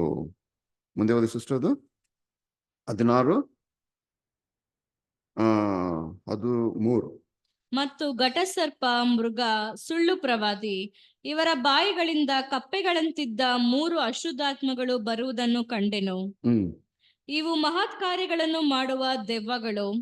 ಭೂಲೋಕದಲ್ಲಿಯೂ ಇರುವ ರಾಜರ ಬಳಿಗೆ ಹೋಗಿ ಸರ್ವಶಕ್ತನಾದ ದೇವರ ಮಹಾದಿನದಲ್ಲಾಗುವ ಯುದ್ಧಕ್ಕೆ ಅವರನ್ನು ಕೂಡಿಸುವವು. ಇದೇನ್ ಮಾಡ್ಬಿಡ್ತಂದ್ರೆ ಈ 3ರಿಂದಲೂ ಸಿವಿಲ್ ಪವರ್, ಯಾವುದು ಘಟಸರ್ಪನ ಬಾಯಿಂದ, ಅದಾದ್ಮೇಲೆ ಈ ಮೃಗದ ಬಾಯಿಂದ, ಮತ್ತೆ ಸುಳ್ಳು ಪ್ರವಾದಿ ಬಾಯಿಂದ ಆ ಕಪ್ಪೆಗಳಿಂದ ಅಶುದ್ಧಾತ್ಮ ಬಂತಂತೆ. ಬಂದ್ಬಿಟ್ಟು ಇವಾಗ ಕಪ್ಪೆ ಕೂಗೋದಂದ್ರೆ ಕ್ರಾಕಿಂಗ್ ಅಂತ ಹೇಳ್ತಾರೆ. ಕಪ್ಪೆ ಅದಕ್ಕೆ ಒಟಗುಟ್ಟೋದು ಅಂತ ಹೇಳ್ತಾರೆ. ಕಪ್ಪೆ ಕೂಗೋದಲ್ಲ, ಒಟಗುಟ್ಟೋದು. ನಾವು ತುಂಬಾ ಮಾತಾಡೋರ್ಗೆ ಏನ್ ಹೇಳ್ತೀವಿ, ಏನ್ ಒಟಗುಡ್ತಾವ ನೀವು ಅಂತ ಹೇಳ್ತಾರಲ್ಲ, ಅದು ಕ್ರಾಕಿಂಗ್ ಅಂತ ಇಲ್ಲಿ ಹೇಳ್ತಾರೆ. ಈ ಕಪ್ಪೆ ವಿಷಯದಲ್ಲಿ ಏನ್ ಹೇಳ್ತಾರೆ ಅಂದ್ರೆ ಪಾಸ್ಟರ್ ರಜಲ್ ಇಂದ ಬಹಳ ಚೆನ್ನಾಗಿ ಹೇಳ್ತಾರೆ. ಇನ್ನ ಫ್ರಾಂಕ್ ಶಾರ್ಲೂನ್ ಅವರು ಇದ್ರ ವಿಷಯದಲ್ಲಿ ಮಾತಾಡಿದ್ದಾರೆ. ಏನಂದ್ರೆ ಕಪ್ಪೆ ನೋಡೋದಕ್ಕೆ ತುಂಬಾ ಇಂಟೆಲಿಜೆಂಟ್ ತರ ಕಾಣ್ತದಂತೆ ಇನ್ ಅಪಿಯರೆನ್ಸ್ ಅದು. ಆದ್ರೆ ಅದಕ್ಕೆ ನೋಡ್ಬೇಕಂದ್ರೆ ವೈಸ್ ಲುಕಿಂಗ್ ಅಂತ ಹೇಳ್ತಾರೆ. It's a wise looking animal. ಅದು ನೀವು ನೋಡ್ಬೇಕಂದ್ರೆ ತುಂಬಾ ಇಂಟೆಲಿಜೆಂಟ್ ತರ ಕಾಣ್ತದಂತೆ, ದೋ ಲ್ಯಾಕಿಂಗ್ ಮೆನಿ ಥಿಂಗ್ಸ್ ಅಲ್ವೇ. ಅದಕ್ಕೆ ಸುಮಾರು ವಿಷಯ ಅದಕ್ಕೆ ತಿಳಿದಿಲ್ಲ ಅಂತ ಹೇಳ್ತಾರೆ. ಅದಕ್ಕೆ ಕನ್ನಡದಲ್ಲಿ ಗಾದೆ ಇದೆ ಅಲ್ವಾ, ಬಾವಿ ಒಳಗಿರೋ ಕಪ್ಪೆ ಅದು ಏನ್ ತಿಳ್ಕೊಡ್ತದಂದ್ರೆ ಇದೇನ್ ಲೋಕ ಅಂತ ಹೇಳಿ ತಿಳ್ಕೊಡ್ತದಂತೆ. ಹಂಗೇಳಿ ಅದಕ್ಕೆ ಅದು ತುಂಬಾ ವಿಷಯಗಳು ಅದಕ್ಕೆ ಗೊತ್ತಾಗಿರೋದಿಲ್ಲ ಅಂತ ಇಲ್ಲಿ ನಾವು ನೋಡ್ತೀವಿ. ಅದಕ್ಕೆ ಈ ಕಪ್ಪೆಯಲ್ಲಿರೋಂಥ ಕ್ಯಾರೆಕ್ಟರ್ಗಳು ಏನಂದ್ರೆ ಪಂಪಾಸಿಟಿ ಅಂತ ನೋಡ್ಬೇಕಂದ್ರೆ ಆಡಂಬರ ಜಾಸ್ತಿ ಅಂತ ಇಲ್ಲಿ ಹೇಳ್ತಾರೆ. ಅದಾದ ನಂತರ ಸೂಪರ್ ನಾಲೆಡ್ಜ್ ಅಂತ ಹೇಳ್ತಾರೆ. ಅದಕ್ಕೆ ತುಂಬಾ ನನಗೆ ವಿಷಯಗಳು ಗೊತ್ತು ಅಂತ ಕೊಚ್ಕೊಳ್ತದಂತೆ ಅದು ಅಲ್ವೇ. ಆಮೇಲೆ ಕಂಟಿನ್ಯೂಲ್ ಕ್ರಾಕಿಂಗ್, ಅದು ಸುಮ್ಮನೆ ಒಟಗುಡ್ತಾನೆ ಇರ್ತದಂತೆ, ಕೂಗ್ತಾನೆ. ಅದು ಕಪ್ಪೆ ಕ್ರಾಕಿಂಗ್ ಅಂದ್ರೆ ಒಟಗುಡ್ತಾ ಇರೋದು ಸುಮ್ಮನೆ, ಅದು ಇವು ಮಾಡ್ತಾ ಇರ್ತದಂತೆ ಅಂತ ಹೇಳ್ತಾರೆ. ಹಾಗಾದ್ರೆ ಈ ಬಾಯಿಂದ ಬಂದಂಥದ್ದು 3 ಏನಂದ್ರೆ ಫಾಲ್ಸ್ ಡಾಕ್ಟ್ರಿನ್ ಅಂತ ಹೇಳ್ತಾರೆ. ಏನಂತ ಹೇಳ್ಬೇಕಂದ್ರೆ ಅದ್ರಲ್ಲಿ ಬಹಳ ಮುಖ್ಯವಾದ ಏನಂತ ಹೇಳ್ಬೇಕಂದ್ರೆ ಈ 3 ಜನದಲ್ಲೂ ಒಂದೇ ಒಂದು ಇದು ಮಾಡಿದ್ರು. ಏನಂದ್ರೆ ಅದು ತುಂಬಾ ದೊಡ್ಡ false divine right of the king ಅಲ್ವೇ. ರಾಜನಿಗೇನಾಗಿದೆ, ಸಭೆ ಮೇಲೆ ಅಧಿಕಾರ ಇದೆ ಅಂತ ಹೇಳಿ ಡಿವೈನ್ ರೈಟ್ ಏನ್ ಮಾಡ್ಬಿಟ್ರು, ಅದು ಏನ್ ಮಾಡ್ಬಿಟ್ರು, ರಾಜನಿಗೆ ಕೊಟ್ರು. ಹಿಂಗೆ ಇವ್ರು ಏನ್ ಮಾಡಿದ್ರು, ಸಿವಿಲ್ ಗೌರ್ಮೆಂಟ್ ರಿಲಿಜಿಯಸ್ ಸಿಸ್ಟಮ್ಗಳು ಏನ್ ಮಾಡಿದ್ರು, ಮಿಕ್ಸ್ ಅಪ್ ಮಾಡಿದಂಥದ್ದು. ಈಗಲೂ ನೋಡ್ಬೇಕಂದ್ರೆ ಚರ್ಚ್ ಆಫ್ ಇಂಗ್ಲೆಂಡ್ ಉದಾಹರಣೆಗೆ ನಾವು ತಕೊಂಡ್ರೆ, ಚರ್ಚ್ ಆಫ್ ಇಂಗ್ಲೆಂಡ್ ಹೆಡ್ ಯಾರಂತ ಹೇಳ್ಬೇಕಂದ್ರೆ ಬಿಷಪ್ ಆಫ್ ಕ್ಯಾಂಟರ್ಬರಿನ ಹೆಡ್ ಪ್ರಾಟೆಸ್ಟೆಂಟ್ ಚರ್ಚ್ ಆಫ್ ಇಂಗ್ಲೆಂಡ್ದು ಹೆಡ್ ಯಾರು ಅಂತ ಹೇಳ್ಬೇಕಂದ್ರೆ king, monarch. English monarch is the head of the Protestant church. ಅದು ಬಿಷಪ್ ಆಫ್ ಕ್ಯಾಂಟರ್ಬರಿ ಅಲ್ಲ ಅಂತ ನಾವು ನೋಡ್ತೀವಿ. ಹಿಂಗೆ ಹಾಲೆಂಡ್ನಲ್ಲೂ ಅಷ್ಟೇ. ಹಾಲೆಂಡ್ ಬಹಳ ಒಳ್ಳೆ ಚರ್ಚ್, ಪ್ರಾಟೆಸ್ಟೆಂಟ್ ನೇಷನ್, ಬಟ್ ಅವ್ರದ್ದು ಹೆಡ್, ರಿಲಿಜಿಯಸ್ ಹೆಡ್ ಬಂದು ಯಾರಂದ್ರೆ ಇವರೇನೆ. ಅದಕ್ಕೆ ಏನ್ ಮಾಡ್ಬಿಟ್ರು ಅಂದ್ರೆ ಈ ಮೂರು ಇದು ಮಾಡ್ಬೇಕಂದ್ರೆ ಕಪ್ಪೆಗಳ ತರ ಇದು ಮಾಡಿ ಒಂದು ಫಾಲ್ಸ್ ಡಾಕ್ಟ್ರಿನ್ ತಂದ್ರು. ಏನಂದ್ರೆ ರಾಜನಿಗೆ ವಿಶೇಷ ಅಧಿಕಾರ ಇದೆ, ಇದೇ ದೊಡ್ಡ ಸುಳ್ಳು ತಂದಿದ್ದು. Divine right of the king. ಅವ್ನು ಏನ್ ಮಾಡಿದ್ರು ಏನಾಗಿದೆ, ಏನ್ ಬೇಕಾದ್ರೂ ಮಾಡ್ಬೋದು, ದೇವ್ರು ಅದು ಏನಾಗಿದ್ದಾರೆ ಅಧಿಕಾರ ಕೊಟ್ಟಿದ್ರೆ. ತುಂಬಾ ಅಟ್ರಾಸಿಟೀಸ್ ಮಾಡ್ತಾರೆ ಅಲ್ವೇ. ಇದು ಅವರು ಬಾಯಿಂದ ಏನ್ ಮಾಡಿದ್ರು ಅಂತ ಹೇಳ್ಬೇಕಂದ್ರೆ ಇದು ಡಿವೈನ್ ರೈಟ್ ನ ಏನಾಯ್ತು ತಂದು, ಇದರಿಂದ ತುಂಬಾ ತೊಂದರೆಗಳಾಯ್ತು. ಯುರೋಪಿಯನ್ ಹಿಸ್ಟ್ರಿ ನಾವು ನೋಡ್ಬೇಕಂದ್ರೆ divine right of the king ಅಂದ್ರೆ ಅವರು ಚರ್ಚ್ ಮೇಲೆ ಅಧಿಕಾರ ಇದೆ ಅಂತ ಹೇಳ್ಬಿಟ್ಟು ಚರ್ಚ್ನಲ್ಲಿ ಏನ್ ಮಾಡ್ಬಿಡ್ತಾರೆ, ತುಂಬಾ ವಿಷಯಗಳನ್ನ ಅವರು ಇಂಟರ್ಫಿಯರ್ ಆಗಿ ತುಂಬಾ ಇನ್ನೋಸೆಂಟ್ಸ್ ಏನ್ ಮಾಡ್ಬಿಡ್ತಾರೆ, ಸ್ಲಾಟರ್ ಮಾಡೋಂಥದ್ದನ್ನ ಇಲ್ಲಿ ನೋಡ್ತೀವಿ. ಅದಕ್ಕೆ ಇವರೆಲ್ಲ ಕಡೆಯಲ್ಲಿ ಈ ಮೂರು ಇದು ಏನ್ ಮಾಡಿದ್ರು ಅಂದ್ರೆ ಒಂದು ಗ್ರೇಟ್ ಬ್ಯಾಟಲ್ಗೆ ಏನ್ ಮಾಡ್ತಂದ್ರೆ ಅವ್ರನ್ನೆಲ್ಲ ಒಂದು ಮಾಡ್ತದೆ ಅಂತ ಹೇಳ್ತಾರೆ. ಅದಕ್ಕೆ ಕ್ಯಾಥಲಿಸಿಸಂನಲ್ಲಿ ನೀವು ಅವ್ರು ಹೆಂಗೆ ಹೇಳ್ತಾರೆ ಅಂದ್ರೆ ಚರ್ಚ್, ರಿಯಲ್ ಚರ್ಚ್ ಯಾವ್ದು ಅಂದ್ರೆ ಪ್ರೀಸ್ಟ್ಸ್ ಆರ್ ದಿ ರಿಯಲ್ ಚರ್ಚ್ ಅಂತ ಹೇಳ್ತಾರೆ. ಅದಾದ್ಮೇಲೆ ಸಾಮಾನ್ಯ ಪ್ರಜೆ ಇದಾರಲ್ಲ, ಮೆಂಬರ್, ಕ್ಯಾಥಲಿಕ್ ಚರ್ಚ್ ಮೆಂಬರ್, ಅವ್ರಿಗೆ ಲೈಟಿ ಅಂತ ಹೇಳ್ತಾರೆ. ಲೈಟಿ ಅಂದ್ರೆ ಏನು ತಿಳಿದೇ ಇರೋರು ಅಂತ, ಅಂದ್ರೆ ಸಾಧಾರಣ ಜನರು ಅಂತ. ಅದಕ್ಕೆ ಈ ಚರ್ಚ್ ಏನ್ ಮಾಡ್ತದೆ, ಇವ್ರಿಗೆ ಏನ್ ಹೇಳ್ತಾರೆ ಅಂದ್ರೆ ಜನ್ಮ ಕೊಡೋದು ಅಂತ ಹೇಳ್ತಾರೆ. ಅದಕ್ಕೆ ಕ್ಯಾಥಲಿಕ್ ಪ್ರೀಸ್ಟ್ಗಳಿಗೆ, ನನ್ಸ್ಗಳಿಗೆ ಏನ್ ಹೇಳ್ತಾರೆ, ಫಾದರ್ ಮದರ್ ಅಂತ ಕರೆಯುವಂಥದ್ದು. ಯಾಕಂದ್ರೆ ಅವರು ಇವ್ರುಗಳಿಗೆ ಜನ್ಮ ಕೊಡೋರು ಯಾರಂದ್ರೆ ಇವರು ಮಕ್ಕಳು ಸಮಾನ ಅಂತ ಅವ್ರಿಗೆ ಅದು. ಆಮೇಲೆ ಡಿವೈನ್ ರೈಟ್ಸ್ ನಲ್ಲಿ ಇನ್ನೊಂದು ಮೃಗಕ್ಕೆ ಅಧಿಕಾರ ಏನ್ ಕೊಟ್ರು ಅಂತ ಹೇಳ್ಬೇಕಂದ್ರೆ ಪಾಪಗಳನ್ನ ಕ್ಷಮೆ ಅಲ್ವೇ. ನಿಜವಾಗ್ಲೂ ಪಾಪಗಳನ್ನ ಯಾರು ಕ್ಷಮಿಸೋದು? ದೇವರು ನಮ್ಮ ರಕ್ಷಕನಾದ ಯೇಸು ಕ್ರಿಸ್ತನ ಮುಖಾಂತರ. ಅದಕ್ಕೆ ಇವ್ರೇನ್ ಹೇಳ್ಬಿಟ್ರು, ಇಲ್ಲ ನಿಮ್ ಮಾಡಿದ ತಪ್ಪುಗಳನ್ನ ಯಾರಿಗೆ, ಪ್ರೀಸ್ಟ್ಗಳಿಗೆ ಕನ್ಫೆಸ್ ಮಾಡ್ಬೇಕಂದ್ರೆ ಆಗ ಅವ್ರು ಹೇಳಿದ್ರೆ ಏನ್ ಮಾಡ್ತಾರೆ, ಪರಲೋಕದ ತಂದೆ ಇದು ಕ್ಷಮಿಸ್ತಾರೆ ಅಂತ ಹೇಳ್ಬಿಟ್ಟು ಇನ್ನೊಂದು ಎರಡನೇದು ಇವರು ತಪ್ಪು ತಂದಿದ್ದು ಅಲ್ವೇ. ಅದಕ್ಕೆ ಇವಾಗ ಕ್ಯಾಥಲಿಕ್ಸ್ ನಲ್ಲಿ ಕನ್ಫೆಷನ್ ಬಾಕ್ಸ್ ಅಂತ ಹೇಳ್ತಾರೆ ಅಲ್ವೇ. ಆ ಪ್ರೀಸ್ಟ್ ಯಾರು ಅಂತ ಗೊತ್ತಾಗಲ್ಲ ಯಾರಿಗೂ. ಇವರು ಮೊಣಕಾಲು ಹುರ್ಕೊಂಡ್ಬಿಟ್ಟು ಹೋಗಿ ಎಷ್ಟು ಸಿನ್ಸಿಯರ್ ಆಗಿ ಕನ್ಫೆಸ್ ಮಾಡ್ತಿರ್ತಾರೆ ಅಂತ ಹೇಳಿದ್ರೆ ಅದು ಇಲ್ಲಿ ನಾವು ನೋಡ್ತೀವಿ. ಜನ ತುಂಬಾ ಸಿನ್ಸಿಯರ್ ಆಗಿರ್ತಾರೆ, ಅವ್ರು ಹೋಗ್ಬಿಟ್ಟು ಪಾಪ ಕನ್ಫೆಸ್ ಮಾಡ್ತಾರೆ. ಅವ್ರಿಗೆ ಇನ್ನೋಸೆಂಟ್, ಅವ್ರಿಗೆ ಇದು ಗೊತ್ತಿಲ್ಲ. ಆದ್ರೆ ಮಾರ್ಟಿನ್ ಲೂಥರ್ ಇದನ್ನ ಹೇಳಿದ್ರು, ಇದು ಜನರು ನೀತಿವಂತರಾಗೋದು justified by faith, not by the church ಪ್ರೀಸ್ಟ್ಗಳು ಅಂತ ಹೇಳಿ. ಅಲ್ಲಿಂದ ಅವ್ರು ಅದೇ ತಂದಿದ್ದು ಮೊದಲು ಇಂಪಾರ್ಟೆಂಟ್, ಅದು ಪ್ರೊಟೆಸ್ಟೆಂಟ್ ಆಗಿದ್ದು ಅಂತ ನಾವು ನೋಡ್ತೀವಿ.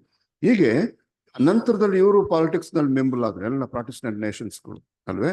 ಮಿಂಗಲ್ ಆಗ್ಬಿಟ್ಟು ಏನ್ ಮಾಡಿದ್ರು ಅಂದ್ರೆ ತಿರ್ಗಾ ಅದೇ ಮೂರ್ ಕಡೆಯಿಂದಾನೆ ಫಾಲ್ಸ್ ಡಾಕ್ಟ್ರಿನ್ಗಳೆಲ್ಲ ಏನ್ ಮಾಡ್ಬಿಟ್ರು. ಇಂಗ್ಲೆಂಡ್ ನಲ್ಲೂ ಇದೇ ತರ ಏನ್ ಮಾಡಿದ್ರು, ಚರ್ಚ್ ಮೇಲೆ ಅಧಿಕಾರ ಯಾರಿಗಿದೆ, ರಾಜನಿಗಿದೆ ಅಂದ್ರು. ಅದೇ ಯುರೋಪಿಯನ್ ಸುಮಾರು ಡೆಮೋಕ್ರೆಟಿಕ್ ನೇಷನ್ಸ್ಗಳು ಇದೆಯಲ್ಲ, ಪ್ರಾಟೆಸ್ಟೆಂಟ್ ನೇಷನ್, ಅವ್ರುಗಳೆಲ್ಲ ಮೊನಾರ್ಕ್ ಯಾರಂದ್ರೆ ಕಿಂಗ್ಸ್, ಮೊನಾರ್ಕ್ಗಳು. ಇವರೆಲ್ಲ ಹೆಡ್ ಬಿಷಪ್ಗಳೆಲ್ಲ ಪಪೆಟ್ಗಳ ತರ, ಅವ್ರಿಗೇನು ಅಧಿಕಾರ ಇರ್ತಿರ್ಲಿಲ್ಲ. ಬಟ್ ಅಧಿಕಾರ ಎಲ್ಲ ಇದ್ದಿದ್ದು ಯಾರು, ಬಿಷಪ್ನ ಅಪಾಯಿಂಟ್ ಮಾಡೋದೇ ಕಿಂಗ್ಸ್ಗಳು. ಈಗಲೂ ಅಷ್ಟೇ, ಬಿಷಪ್ನ ಅಪಾಯಿಂಟ್ ಮಾಡೋದು ಯಾರಂದ್ರೆ ಕಿಂಗ್ಸ್ಗಳು ಅಪಾಯಿಂಟ್ ಮಾಡೋದು. ಇಲ್ಲಿ ಇವ್ರೇನ್ ಮಾಡಿದ್ರೆ, ಇದು ಬೀಸ್ಟ್ ಪೇಪಲ್ ಸಿಸ್ಟಮ್ ಹೆಂಗ್ ಮಾಡ್ತಂದ್ರೆ ಕಡೆಯಲ್ಲಿ ಅದು ಕಿಂಗ್ಸ್ಗಳನ್ನ ಏನ್ ಮಾಡ್ತದು, ನನಗೆ ನಾನು ಏನು ಭೂರಾಜರು ಅಂತ ಹೇಳಿದ್ರೆ ನನಗೆ ವಿಕಾರಿಯಸ್ ಫಿಲಡಿ ಅಂತ ಹೇಳ್ತಾರೆ. I am the substitute of son of god ಅಂತ ಹೇಳಿ ಅಲ್ವೇ. ನನಗೆ ಭೂಲೋಕದಲ್ಲಿ ಅಧಿಕಾರ ಆಳ್ವಿಕೆ ಮಾಡೋ, ನಾನು ಕ್ರಿಸ್ತನ ಪ್ರತಿನಿಧಿ ಅಂತ ಹೇಳ್ಬಿಟ್ಟು ರಾಜರನ್ನು ತಳ್ತಾರೆ, ರಾಜರನ್ನ ಏನ್ ಮಾಡ್ತಾರೆ, ಕುಣಿಸ್ತಾರೆ ಅಂತ ಹೇಳಿದಾಗ ರಾಜರುಗಳನ್ನ ಅಪಾಯಿಂಟ್ ಮಾಡ್ತಾರೆ ಯುರೋಪ್ನಲ್ಲಿ.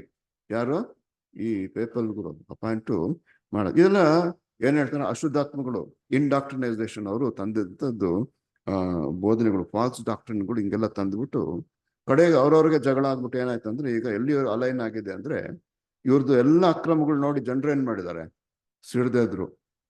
ಅದರಲ್ಲಿ ಒಂದು ಬೆಸ್ಟ್ ಎಕ್ಸಾಂಪಲ್ ಹಿಸ್ಟ್ರಿಗೆ ಗೊತ್ತಿರೋರಿಗೆ ಗೊತ್ತಾಗ್ತದೆ, ಫ್ರೆಂಚ್ ರೆವಲ್ಯೂಷನ್.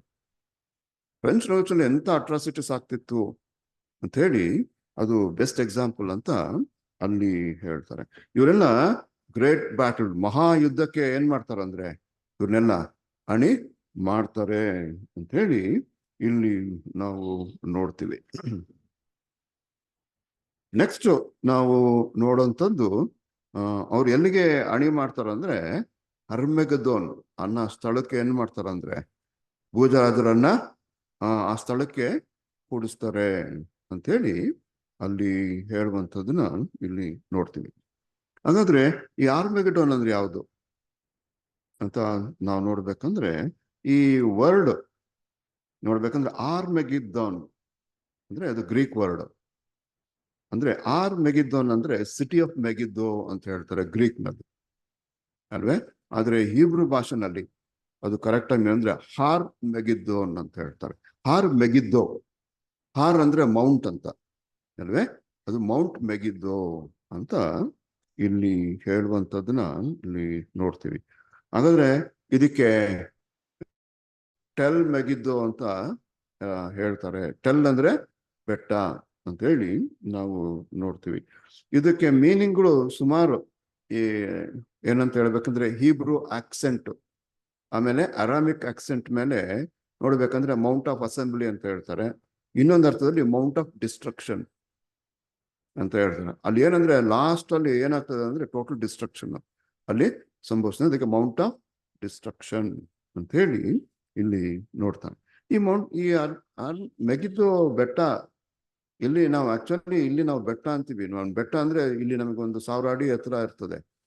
ಆದ್ರೆ ಅಲ್ಲಿ ನಮ್ಮ ಭಾಷೆನಲ್ಲಿ ಹೇಳ್ಬೇಕಂದ್ರೆ ಗುಡ್ಡ ಅಂತ ಹೇಳ್ಬೇಕಷ್ಟೇ, ಮೆಗಿದ್ದೋ ಗುಡ್ಡ. ಯಾಕಂದ್ರೆ ಇದು ಎಷ್ಟು ಹೈಟ್ ಇದೆ, ಚಾಮುಂಡಿ ಬೆಟ್ಟ ನೀವು ನೋಡಿರ್ಬೋದು, ಅದು ಎಷ್ಟಿದೆ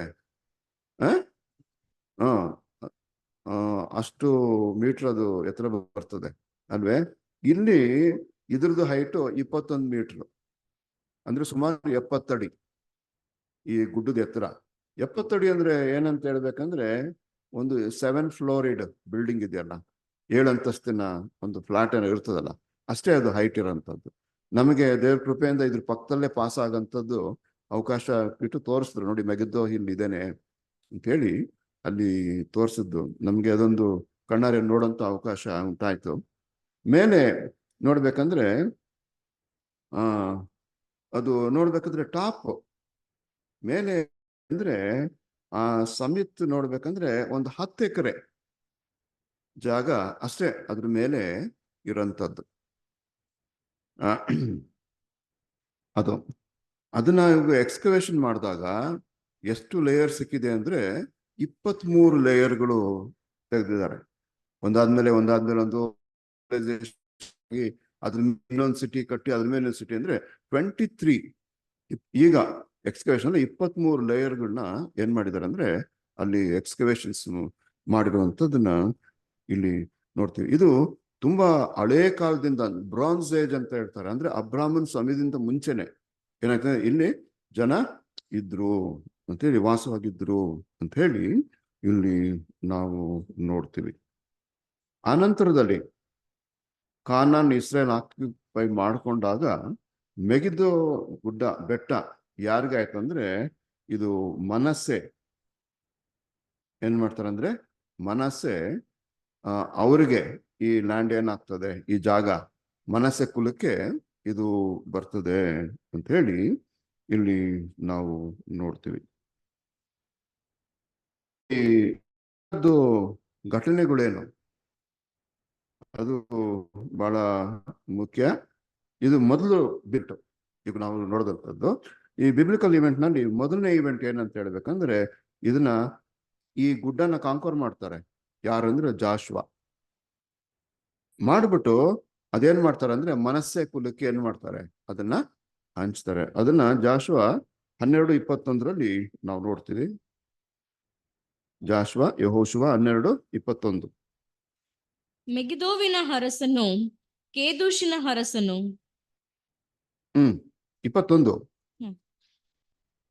ತನಕದ ಅರಸನು ಮೆಗಿದೋವಿನ ಅರಸನು ಕೇದೋಷಿನ ಅರಸನು ಕರ್ಮೇಲ್ ಬೆಟ್ಟದ ಯೊಕ್ನಯಾಮದ ಅರಸನು ದೋರ್ ಬೆಟ್ಟದ ಮೇಲಿರುವ ದೂರಿನ ಅರಸನು ಗಿಲ್ಗಾಲಿನವರ ಅರಸನು ತಿರ್ಚದ ಅರಸನು. ನೋಡ್ರಿ, ಇದೆಲ್ಲ ಏನ್ ಮಾಡ್ತಾರೆ? ಕಾಂಕರ್ಡ್. ಯಾರ್ಯಾರು ಕಿಂಗ್ಸ್ ನ ಕಾಂಕರ್ ಮಾಡಿದ್ರೆ ಮೆಗಿದೋ ಅರಸನ ಏನ್ ಮಾಡ್ತಾರೆ? ಜಾಶುವ ಕಾಂಕರ್ಡ್ ಮಾಡಿದ್ರು. ಅಂದ್ರೆ ಮೆಗಿದೋ ಕೋಟೆ ಅಲ್ಲಿ ಇರ್ತದೆ. ಮಾಡ್ಬಿಟ್ಟು ಯಾರಿಗೆ ಕೊಡ್ತಾರೆ ಅಂದ್ರೆ it become the territory of the tribe of Manasseh, ಯೋಸೆಫನ್ ಕುಲ ಅಲ್ವೇ? ಅದನ್ನ ಅದೇ ಜಾಶುವ 17:11 ನಾವು ನೋಡ್ತೀವಿ. ಇದಲ್ಲದೆ ಮನಸ್ಸೆಯವರಿಗೆ ಇಸ್ಕಾರ್, ಆಶೇರ್ ಎಂಬವರ ಪ್ರಾಂತ್ಯಗಳಲ್ಲಿ ಬೆತ್ಷೆಹನ್, ಹಿಬ್ಲಹೆಮ್, ದೋರ್ ಎಂಬ ಪಟ್ಟಣಗಳು, ಅವುಗಳ ಗ್ರಾಮಗಳು, ದುರ್ಗತವಾದ ಎಂದೂರ್, ತಾನಕ್, ಮೆಗಿದೋ ಎಂಬ ಪಟ್ಟಣಗಳು, ಅವುಗಳಿಗೆ ಸೇರಿದ ಊರುಗಳು ಸಿಕ್ಕಿದವು. ಹೌದು, ಮನಸ್ಸೆ ಕುಲಕ್ಕೆ ಏನ್ ಮಾಡ್ತಾರೆ? ಚೀಟ ಹಾಕಿದಾಗ ಮೆಗಿದೋ ಏನಾಗ್ತದೆ? ಅದು become the territory of tribe of ಮನಾಸೆ ಅಂತ ಹೇಳಿ ಅವರು ಅದನ್ನ ಏನ್ ಮಾಡ್ತಾರೆ? ಆಕ್ಯುಪೈ ಮಾಡ್ಕೊಡುವಂಥದ್ದನ್ನ ಇಲ್ಲಿ ನಾವು ನೋಡ್ತೀವಿ. ಅದಾದ್ಮೇಲೆ ನೋಡ್ಬೇಕಂದ್ರೆ ಇದ್ರ ಪಕ್ಕದಲ್ಲಿ ಇದ್ರದ್ದು ಏನಂದ್ರೆ ಒಂದು ವ್ಯಾಲಿ ಇದೆ, ದೊಡ್ಡ ಬಯಲು. ಅದನ್ನ ಏನ್ ಹೇಳ್ತಾರೆ ಅಂತ ಹೇಳ್ಬೇಕಂದ್ರೆ ಹಳೆ ಕಾಲದಲ್ಲಿ ಜಜ್ರೀಲ್ ವ್ಯಾಲಿ ಅಂತ ಹೇಳ್ತಾರೆ, ಜಜ್ರೀಲ್ ತಗ್ಗು. ಈಗಿನ ಕಾಲದಲ್ಲಿ ಏನ್ ಹೇಳ್ತಾರೆ ಅಂದ್ರೆ ಅದಕ್ಕೆ ಎಸ್ದ್ರೆಲ್ಲೋನ್ ಅಂತ ಹೇಳ್ಬಿಟ್ಟು ಅದು ಒಂದು ತಗ್ಗು ಇದೆ, ಅಲ್ಲಿ ವ್ಯಾಲಿ ಅಂತ ಹೇಳ್ತಾರೆ. ಇದೆಲ್ಲ ಎನ್ಸೈಕ್ಲೋಪೀಡಿಯಾ ನೋಡ್ಬೋದು. ಇಲ್ಲ ನಾನು ಕಲೆಕ್ಟ್ ಮಾಡೋದು ವಿಕಿಪೀಡಿಯಾ ಎನ್ಸೈಕ್ಲೋಪೀಡಿಯಿಂದ ತಗೊಂಡಿರೋಂಥದ್ದು ವಿಷಯಗಳು. ನೋಡ್ಬೇಕಂದ್ರೆ ಅಲ್ಲಿ ನಡೆದಂತ ಘಟನೆಗಳು, ಅದಕ್ಕೆ ಮೆಗಿದೋ ವ್ಯಾಲಿನ್ ಅಂತ ಹೇಳ್ತಾರೆ, ಮೆಗಿದೋ ಬಯಲು ಅಥವಾ ಮೆಗಿದೋ ತಗ್ಗು ಅಂತ ಹೇಳ್ತಾರೆ. ಅದು ಎಷ್ಟು ದೊಡ್ಡದಿರ್ತದೆ ಅಂತ ಹೇಳ್ಬೇಕಂದ್ರೆ ಈ ಜಜ್ರೀಲ್ ವ್ಯಾಲಿ ಅಂತ ನೋಡ್ಬೇಕಂದ್ರೆ ಅದು 25 ಮೈಲಿ ಉದ್ದ ಇರ್ತದೆ, ಮತ್ತೆ 10 ಮೈಲಿ ಅಗಲ, ಅಂದ್ರೆ 40 ಮೈಲಿ ಉದ್ದ, ಮತ್ತೆ 16 ಮೈಲಿ 40 ಕಿಲೋಮೀಟರ್ ಅಗಲ, ಮತ್ತೆ 16 ಕಿಲೋಮೀಟರ್ ಉದ್ದ. ಹೆಚ್ಚು ಕಡಿಮೆ ಈಗ ಗಾಜಾ ಸ್ಟ್ರಿಪ್ ಇದೆಯಲ್ಲ ಅಷ್ಟೇ ಅದು ಇದರಲ್ಲಿ ಇರ್ತದೆ. ನಜರೇತಿಂದ 11 ಕಿಲೋಮೀಟರ್ ಇರ್ತದೆ, ಇದು ದೂರದಲ್ಲಿ ಇರ್ತದೆ. ಕರ್ಮೇಲಿಂದ 9 ಕಿಲೋಮೀಟರ್ ದೂರದಲ್ಲಿ ಇದೇನಾಗ್ತದೆ, ಇದು ಸಿಚುಯೇಟ್ ಆಗಿರ್ತದೆ ಅಂತ ನೋಡ್ತೀವಿ. ಈ ವ್ಯಾಲಿನಲ್ಲೇ ತುಂಬಾ ಯುದ್ಧಗಳು, ಇಸ್ರೇಲ್ದು ಯುದ್ಧಗಳು ಏನಾಗಿದೆ ನಡೆದಿರುವಂಥದ್ದನ್ನ ಇಲ್ಲಿ ನೋಡ್ತೀವಿ. ಇದ್ರದ್ದು ವಿಶೇಷತೆ ಏನು? ಅರ್ಮೆಗದೋನ್ನಲ್ಲಿ ಆಗಿದ್ದು ವ್ಯಾಲಿನಲ್ಲಿ ಘಟನೆ ಏನಂದ್ರೆ, ಮೊಟ್ಟ ಮೊದಲನೇದು ಏನಂತ ಹೇಳ್ಬೇಕಂದ್ರೆ ಘಟನೆ ಬ್ಯಾಟಲ್ ಇಲ್ಲಿ ಇಳಿದಿರೋದು ಏನಂತ ಹೇಳ್ಬೇಕಂದ್ರೆ, ಇದು ಬ್ಯಾಟಲ್ ಬಿಟ್ವೀನ್ ಸಿಸೆರಾ ಅಂಡ್ ಬಾರಾಕ್ ಅಲ್ವೇ? ಖಾನಾನ್ ನೈಟ್ ಇವನು ಅವನ ಜನರಲ್, ಅದು ಅರಸನ ಜನರಲ್ ಅವನು, ಮತ್ತೆ ಬಾರಾಕ್ ದೆಬೋರಾ ಪ್ರವಾದಿ ಅಲ್ವೇ, ಅವ್ರ ಮೇಲೆ ಯುದ್ಧಕ್ಕೆ ಬಂದಾಗ ಈ ಬ್ಯಾಟಲ್ ಇಲ್ಲೇ ನಡೀತದೆ. ಅದನ್ನ ನ್ಯಾಯಸ್ಥಾಪಕರು 5:19 ನೋಡ್ತೀವಿ.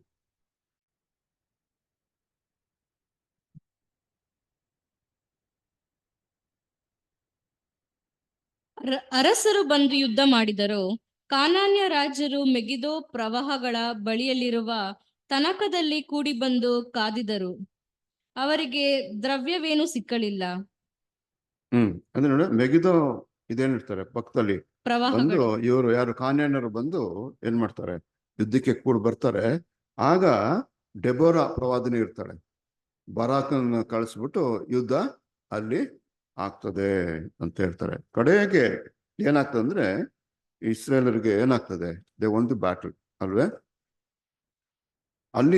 ಇಲ್ಲಿ ಅದ್ಭುತ ಆಗ್ತದೆ. ಇದು ಏನಂದ್ರೆ ವಿಶೇಷ, ಇಲ್ಲಿ ಈ ಇಸ್ರೇಲರಿಗೆ ನೋಡ್ಬೇಕಂದ್ರೆ ದೇವದೂತರು ಸಹಾಯ ಮಾಡಿದ್ರು, ದೇವ್ರು ಇಂಟರ್ಫಿಯರ್ ಆಗಿರೋದು ಈ ಬ್ಯಾಟಲ್ ನಲ್ಲಿ ಅಂತ ಇಲ್ಲಿ ಹೇಳ್ತಾರೆ. ಅಲ್ಲಿ ಏನಾಯ್ತು ಅಂತ ಹೇಳ್ಬೇಕಂದ್ರೆ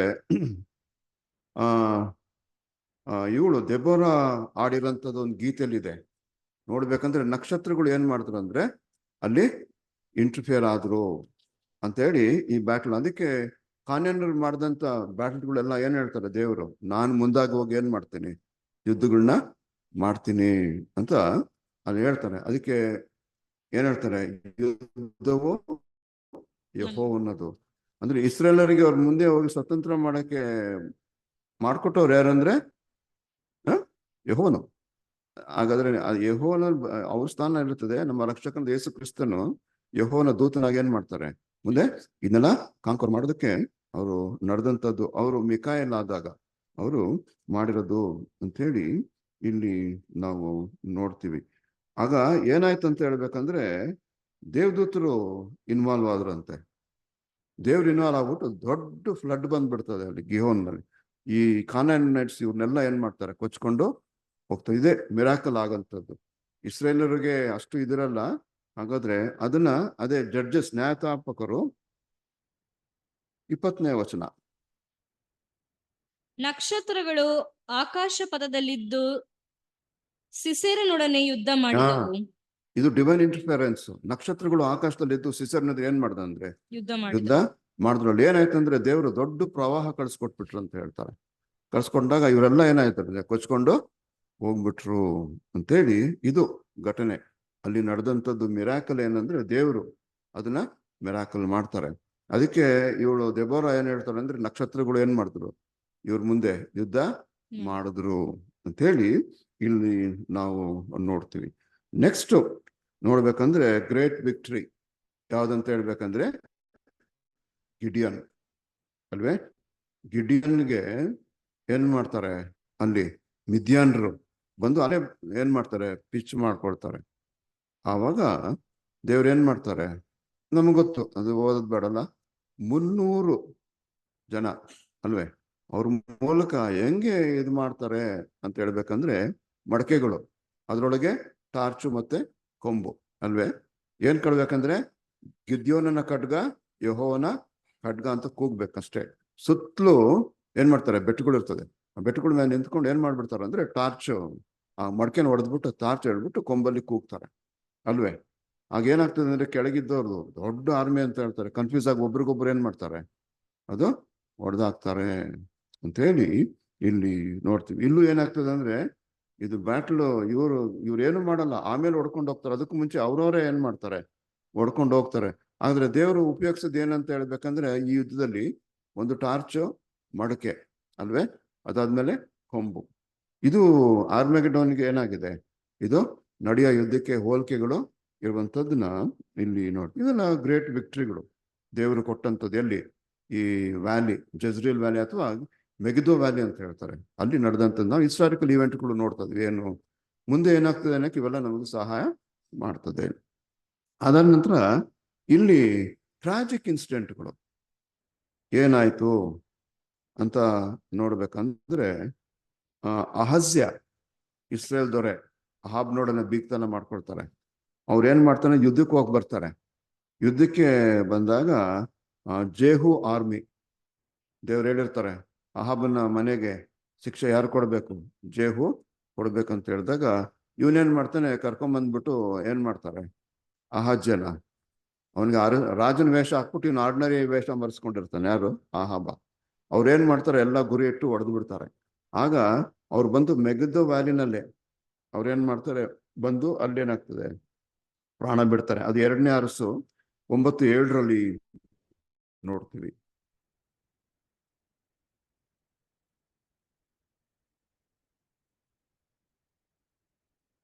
ನೀನು ನಿನ್ನ ಯಜಮಾನನಾದ ಅಹಾಬನ ಮನೆಯವರನ್ನು ಸಂಹರಿಸಿಬಿಡು.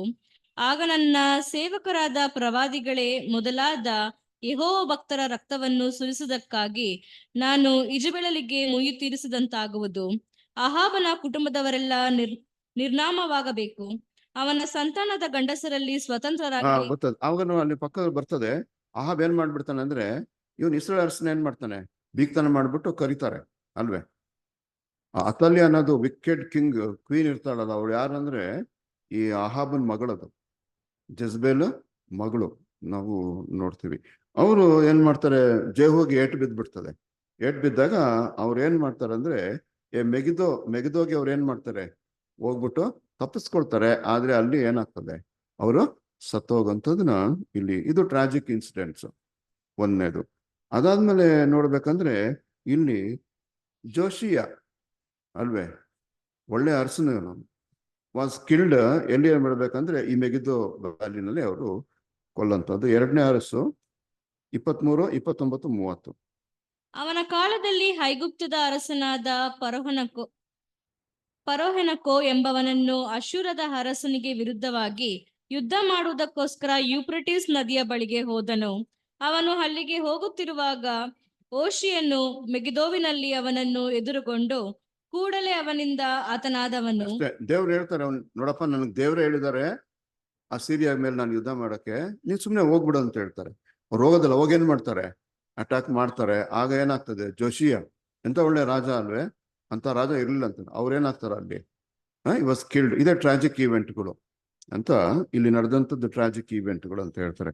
ಇನ್ನೊಂದು ಟ್ರಾಜಿಕ್ ಇವೆಂಟ್ ಅಂದ್ರೆ ಮೆಗಿದೋ ಇಂದ ಸ್ವಲ್ಪ ಹಿಂದೆ ಇರ್ತದೆ ಗಿಲ್ಬೋವಾ ಬೆಟ್ಟ. ಗಿಲ್ಬೋವಾ ಬೆಟ್ಟದಲ್ಲಿ ಯಾರು ಸಾಯಂತದ್ದು, ಸೌಲನ್ ಮತ್ತೆ ಅವರ ಮಕ್ಕಳುಗಳು ಎಲ್ಲ ಏನಾಗ್ತಾರೆ, ಇದು ಸಾಯೋದನ್ನ ನೋಡ್ತೀವಿ. ಇದು ಈ ಮೆಗಿದೋ ವ್ಯಾಲಿನಲ್ಲಿ ನಡೆದಂತ ದೊಡ್ಡ ಘಟನೆಗಳು, ವಿಕ್ಟ್ರಿಗಳು, ಮತ್ತೆ ಅದಾದ್ಮೇಲೆ ಟ್ರಾಜಿಕ್ ಇನ್ಸಿಡೆಂಟ್ಸ್ಗಳು, ದುರ್ಘಟನೆಗಳು ಇಲ್ಲಿ ನಾವು ನೋಡ್ತೀವಿ. ಹಾಗಾದ್ರೆ ನೋಡ್ಬೇಕಂದ್ರೆ ಇಲ್ಲಿ ಮುಂದೆ ನೋಡ್ಬೇಕಾದ್ರೆ ಫ್ಯೂಚರ್ ಈವೆಂಟ್ ನಲ್ಲಿ ಇಲ್ಲೇ ಮೆಗಿದೋನಲ್ಲೇನೆ ಏನ್ ಮಾಡ್ತಾರಂದ್ರೆ ಇಸ್ರೇಲ್ರು ಏನ್ ಮಾಡ್ತಾರೆ, ಪಶ್ಚಾತ್ತಾಪ ಪಟ್ಟು ಅವ್ರು ಅಳ್ತಾರೆ ಅಂತ ಹೇಳ್ತಾರೆ. ಮೆಗಿದೋನಲ್ಲಿ ದುಃಖ ಪಟ್ಟಂಗೆ ಇವ್ರು ಯೆರೂಸಲೇಮ್ಗಾಗಿ ಏನ್ ಮಾಡ್ತಾರೆ, ಇಸ್ರೇಲ್ರು ಏನ್ ಮಾಡ್ತಾರೆ, ದುಃಖ ಪಟ್ಟು ಅವ್ರು ಅಳ್ತಾರೆ ಅಂತ ಹೇಳ್ತಾರೆ. ಅದನ್ನ ನಾವು ಅದೇ ಜಕರ್ಯ 12ನೇ ಅಧ್ಯಾಯ 10 ಮತ್ತೆ 12ನೇ 10ರಿಂದ 12ನೇ ವಚನದಲ್ಲಿ ನೋಡ್ತೀವಿ. ದಾವಿದನ ವಂಶದವರಲ್ಲಿಯೂ ಯೆರೂಸಲೇಮಿನವರಲ್ಲಿಯೂ ದೇವರ ದಯೆಯನ್ನು ಹಂಬಲಿಸಿ ಬೇಡುವ ಭಾವವನ್ನು ಸುರಿಸುವೆನು. ತಾವು ಇರಿದವನನ್ನು ದಿಟ್ಟಿಸಿ ನೋಡುವರು, ಇದ್ದೊಬ್ಬ ಮಗನನ್ನು ಕಳೆದುಕೊಂಡಂತೆ ಅವನಿಗಾಗಿ ಗೋಳಾಡುವರು. ಚೊಚ್ಚಲ ಮಗನ ವಿಯೋಗಕ್ಕೋಸ್ಕರ ದುಃಖಪಟ್ಟಂತೆ ಅವನಿಗಾಗಿ ದುಃಖಿಸುವವರು. ಮೆಗಿದೋವಿನ ತಗ್ಗಿನೊಳಗೆ ಅದಾದ್ ರಿಮೋನಿನಲ್ಲಿ ಗೋಳಾಟವಾಗುವಂತೆ ಯೆರೂಸಲೇಮಿನಲ್ಲಿ ಆ ದಿನ ದೊಡ್ಡ ಗೋಳಾಟವಾಗುವುದು. ನೋಡಿ, ಇಲ್ಲಿ ಮೆಗಿದೋ ಒಂದು ರೆಫರೆನ್ಸ್ ಬರ್ತದೆ. ಮೆಗಿದೋನಲ್ಲಿ ದೊಡ್ಡ ಗೋಳಾಟ ಯಾವಾಗ ಆಯ್ತು ಅಂದ್ರೆ ಅರಸನಾದ ಜೋಶಿಯ ಅವನು ಸದ್ದಾಗ ಅಲ್ಲಿ ತುಂಬಾ ಗೋಳಾಟ ಆಯ್ತು ಅಂತ ಹೇಳಿ. ಅದೇ ತರ ಜೆರುಸಲೇಮ್ಗಾಗಿ ಇವ್ರು ಏನ್ ಮಾಡ್ತಾರೆ, ಗೋಳಾಟ ಇಸ್ರೇಲ್ರು ಅಳ್ತಾರೆ ಅಂತ ಹೇಳಿ ಫ್ಯೂಚರ್ ಇವೆಂಟ್ ಜಕರ್ಯದಲ್ಲಿ ಇಲ್ಲಿ ಬಂದಾಗ ಇಲ್ಲೇ ಫ್ಯೂಚರ್ ಹೆಸರು ಬರೋದು, ಮೆಗಿದೋ ಹೆಸರು ಅಲ್ಲಿ ಒಂದು ರೆಫರೆನ್ಸ್ ಕೊಡುವಂಥದ್ದನ್ನ ಇಲ್ಲಿ ನಾವು ನೋಡ್ತೀವಿ. ಅದಕ್ಕೆ ಇಲ್ಲಿ ನೋಡ್ಬೇಕಂದ್ರೆ ಇಲ್ಲಿ ಮೆಗಿದೋನಲ್ಲಿ ಏನಾಗ್ತದೆ, ರಿಪೆಂಟ್ ಆಗ್ತದೆ, ಗೋಳಾಡ್ತಾರೆ, ಪ್ಲೈನ್ ನಲ್ಲಿ ಆದಂಗೆ ಇದು ಮಾಡ್ತಾರೆ ಅಂತ ಹೇಳಿ ಇಲ್ಲಿ ನಾವು ನೋಡ್ತೀವಿ. ಹಾಗಾದ್ರೆ ಇದು ಯಾವುದಕ್ಕೆ ಛಾಯೆ ಆಗಿದ್ರೆ ಮುಂದೆ ಬರುವ ದೇವರ ಮಹಾಯುದ್ಧಕ್ಕೆ, ಯೆಹೋವನ ಮಹಾಯುದ್ಧಕ್ಕೆ ಇದೇನಾಗಿದೆ, ಇದು ಟೈಪ್ ಆಗಿರುವಂಥದ್ದು ನೋಡ್ತಾರೆ. ಫ್ಯೂಚರ್ ಬ್ಯಾಟಲ್ ಆಫ್ ಆಲ್ಮೈಟಿ, ಸರ್ವಶಕ್ತನ ದಂಡನೆಯ ಮಹಾ ದಿನ, ಅಲ್ಲಿಗೆ ಇದು ಛಾಯೆ ಆಗಿರುವಂಥದ್ದನ್ನ ನೋಡ್ತೀವಿ. ಹಾಗಾದ್ರೆ ಆರ್ಮೆಗೆಡೋನ್ ಯಾವಾಗ ನಡಿಬಹುದು ಅಂತ ಟೈಮ್ ಫ್ರೇಮ್ ಯಾವಾಗ ಬರ್ತದೆ ಅಂತ ಹೇಳ್ಬೇಕಂದ್ರೆ ಅದು ಜಸ್ಟ್ ನೋಡ್ಬೇಕಂದ್ರೆ at the end of the harvest and before the start of millennium ಅಂತ ಹೇಳ್ತಾರೆ. ಕ್ರಿಸ್ತನ 1000 ವರ್ಷ ಆಳ್ವಿಕೆ ಪ್ರಾರಂಭ ಆಗುವುದಕ್ಕೆ ಮೊದಲು ಮತ್ತೆ ಈ ಸುಗ್ಗಿ ಕಾಲ ಅಲ್ವೇ, ಹಾರ್ವೆಸ್ಟ್ ಪೀರಿಯಡ್, ಅದು ಎಂಡ್ ಆಗೋ ಟೈಮ್ನಲ್ಲಿ, ಅದಕ್ಕೆ ಇನ್ನು ಯೇಸುಸ್ವಾಮಿನೂ ರೆಫರೆನ್ಸ್ ಮಾಡಿದಾರಲ್ವೇ, ಅಂತ ಸಂಕಟ ಭೂಲೋಕ ಹುಟ್ಟದಾಗ್ಲಿಂದ ಇದುವರೆಗೆ ಇನ್ನು ಮುಂದೆನೂ ಆಗಲ್ಲ ಅಂತ ಹೇಳ್ತಾರೆ. ಅಂತ ಆ ಯುದ್ಧ ಅಲ್ಲಿ ಅದನ್ನ ಮತ 24, ಮಾರ್ಕ 13, ಲೂಕ 21ರಲ್ಲಿ ಹೇಳ್ತಾರೆ. ಪಾಸ್ಟರ್ಸ್ ಇದರಲ್ಲಿ ಈ ಗ್ರೇಟ್ ಪ್ರಾಫೆಸಿಗಳನ್ನ ಏನ್ ಮಾಡ್ತಾರೆ, ಎಕ್ಸ್ಪ್ಲೇನ್ ಮಾಡೋಂಥದ್ದನ್ನ ಇಲ್ಲಿ ನಾವು ನೋಡ್ತೀವಿ. ಇದಕ್ಕೆ ಏನ್ ಹೇಳ್ತಾರೆ ಅಂದ್ರೆ ಆ ದಿನ ಗ್ರೇಟ್ ಟೈಮ್ ಆಫ್ ಟ್ರಬಲ್, ಇದು ಡ್ಯಾನಿಯಲ್ ನಲ್ಲಿ ಹೇಳ್ತಾರೆ. ಇದು ಯಾವಾಗ ಅಂದ್ರೆ ಮಿಕಾಯಲ್ನ ಹೇಳುವಾಗ ಆಗಂತದ್ದು. Daniel 12, 1 and 4, 1 to 4. ನಿನ್ನ ಜನರ ಪಕ್ಷವನ್ನು ಹಿಡಿದಿರುವ ಮಹಾಪಾಲಕನಾದ ಮಿಕಾಯೇಲನು ಆ ಕಾಲದಲ್ಲಿ ಹೇಳುವನು, ಮೊಟ್ಟ ಮೊದಲು ಜನಾಂಗವು ಉಂಟಾದದಿನಿಂದ ಅಂದಿನವರೆಗೆ ಸಂಭವಿಸಿದಂತ ಸಂಕಟವು ಸಂಭವಿಸುವುದು.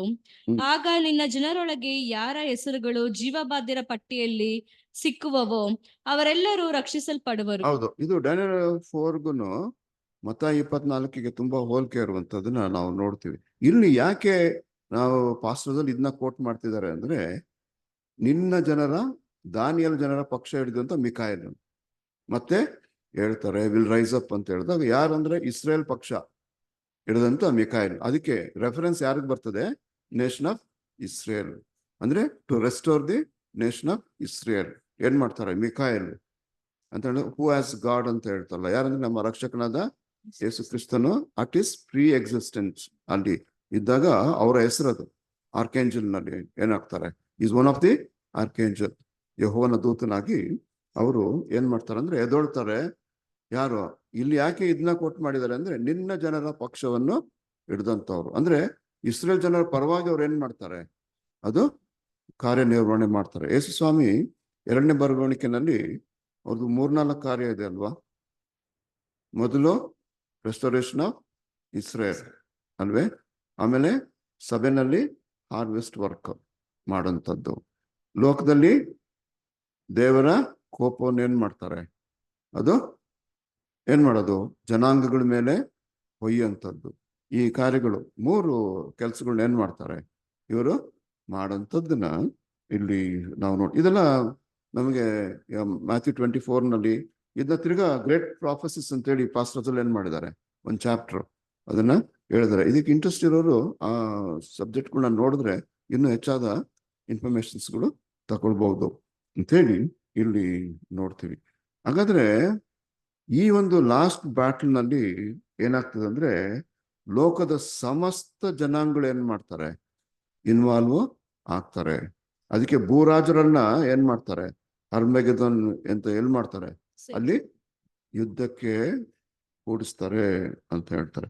ಅದನ್ನ ನಾವು ಯೆರೆಮೀಯ 25:36 ಇದೆ. ಜೆರೆಮೀಯ 25:25 36 ಇದೆ. ಅದರಲ್ಲಿ 32 ಮಾತ್ರ ಓದನ. ಸೇನಾಧೀಶ್ವರನಾದ ಯೆಹೋವನು ಇಂತೆನ್ನುತ್ತಾನೆ, ಆಹಾ, ಕೇಡು ಜನಾಂಗದಿಂದ ಜನಾಂಗಕ್ಕೆ ಹರಡುವುದು, ದೊಡ್ಡ ಬಿರುಗಾಳಿಯು ಲೋಕದ ಕಟ್ಟಕಡೆಯಿಂದ ಎದ್ದು ಬರುವುದು. ಆ ದಿನದಲ್ಲಿ ಯೆಹೋವನಿಂದ ಹತರಾದವರು ಲೋಕದ ಒಂದು ಕಡೆಯಿಂದ ಇನ್ನೊಂದು ಕಡೆಯವರೆಗೂ ಬಿದ್ದಿರುವರು. ಅವರಿಗಾಗಿ ಯಾರು ಗೋಳಾಡರು, ಅವರನ್ನು ಯಾರು ಒಟ್ಟುಗೂಡಿಸರು, ಯಾರು ಹೂಣಿಡರು, ಭೂಮಿಯ ಮೇಲೆ ಗೊಬ್ಬರವಾಗುವರು.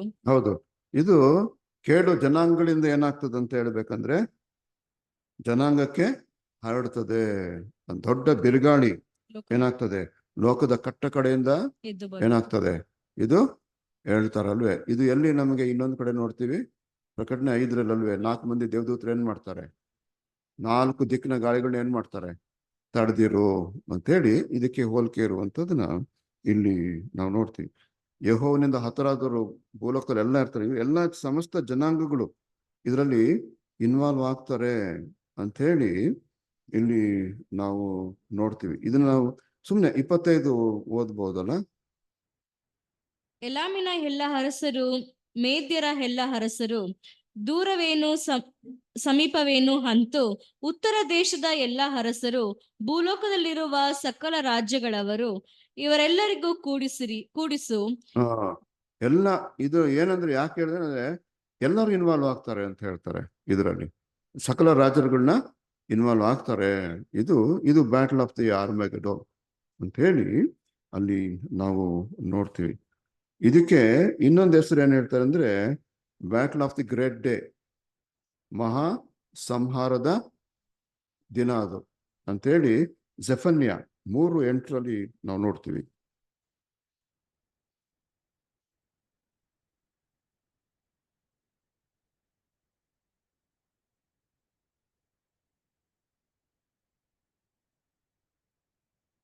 ಜಫನ್ಯ 3:8. ಚಕರ್ಯ ಜಫನ್ಯ ಜಫನ್ಯ ಹಗಾಯ ಆದ್ಮೇಲೆ ಬರ್ತದೆ, ಅಲ್ಲ ಇದು ಹಬಕ್ಕೂಕ್ ಆದ್ಮೇಲೆ ಬರ್ತದೆ. ಜೆಫನ್ಯ 3:8. ಯೆಹೋವನು ಇಂತೆನ್ನುತ್ತಾನೆ, ಈಗಿರಲು ನನ್ನನ್ನು ಕಾದುಕೊಂಡಿರ್ರಿ. ನಾನು ಬೇಟೆ ಹಿಡಿಯಲಿಕ್ಕೆ ಹೇಳುವ ದಿನವನ್ನು ಎದುರು ನೋಡಿರಿ. ಜನಾಂಗ ರಾಜ್ಯಗಳ ಮೇಲೆ ನನ್ನ ರೌದ್ರವನ್ನು, ಹೌದು ನನ್ನ ಉಗ್ರ ಕೋಪವನ್ನೆಲ್ಲ ಒಯ್ದು ಬಿಡುವುದಕ್ಕಾಗಿ ಆ ಜನಾಂಗಗಳನ್ನು ಸೇರಿಸಿ ಆ ರಾಜ್ಯಗಳನ್ನು ಕೂಡಿಸಬೇಕೆಂದು ತೀರ್ಮಾನಿಸಿಕೊಂಡಿದ್ದೇನೆ. ಲೋಕವೆಲ್ಲ ನನ್ನ ರೋಷಾಗ್ನಿಗೆ ತುತ್ತಾಗಿರುವುದಷ್ಟೇ. ಅದಕ್ಕೆ ಇದು ಎಲ್ಲ ಇನ್ವಾಲ್ವ್ಮೆಂಟ್ ಅಂದ್ರೆ ಇಡೀ ಲೋಕ ಏನಾಗ್ತದೆ ಇಲ್ಲಿ.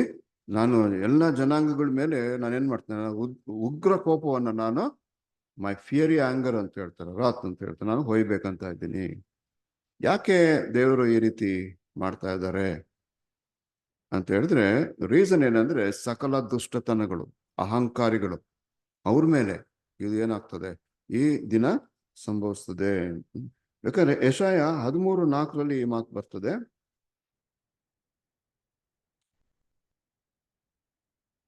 ಆಹಾ, ಬಹು ಜನ ಸಮೂಹವಿದಂತೆ ಗದ್ದಲವು ಬೆಟ್ಟಗಳಲ್ಲಿ ಕೇಳಿ ಬರುತ್ತದೆ. ಇಗೋ, ಒಟ್ಟಿಗೆ ಕೂಡಿಕೊಂಡು ರಾಜ್ಯ ಜನಾಂಗಗಳ ಆರ್ಭಟ. ಸೇನಾಧೀಶ್ವರನಾದ ಯೆಹೋವನು ಸೈನ್ಯವನ್ನು ಯುದ್ಧಕ್ಕಾಗಿ ಹಾನಿ ಮಾಡುತ್ತಾನೆ. ದೇವರು the battle of the great army ಯಾರು ಅಂದ್ರೆ ಯೆಹೋವನ ಏನ್ ಮಾಡ್ತಾರ, ಅವರು ಅಣಿ ಮಾಡ್ತಾರೆ ಅಂತ ಹೇಳ್ತಾರೆ. ಇದನ್ನ ನಹುಮದಲ್ಲಿ ಹೇಳ್ತಾರೆ. ನಹುಮ 1:3-8.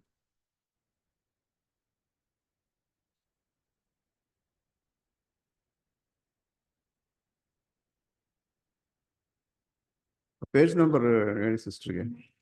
991 ಪೇಜ್ ಮೇಲೆ ನೋಡ, ಪೇಜ್ ನಂಬರ್ ಇದೆ ನೋಡಮ್ಮ. 991 ನಹುಮ 1:3-8. ಯೆಹೋವನು ದೀರ್ಘಶಾಂತನಾಗಿದ್ದರೂ ಆತನ ಶಕ್ತಿಯು ಅಪಾರ. ಅಪರಾಧಿಗಳನ್ನು ಶಿಕ್ಷಿಸದೆ ಬಿಡನು. ಯೆಹೋವನು ಬಿರುಗಾಳಿಯಲ್ಲಿಯೂ ತೂಫಾನಿನಲ್ಲಿಯೂ ನಡೆಯುತ್ತಾನೆ. ಮೋಡಗಳು ಆತನ ಹೆಜ್ಜೆ ಎದ್ದೇಳುವ ಧೂಳು. ಆತನು ಸಮುದ್ರವನ್ನು ಗದರಿಸಿ ಒಣಗಿಸುತ್ತಾನೆ, ಸಕಲ ನದಿಗಳನ್ನು ಬತ್ತಿಸುತ್ತಾನೆ.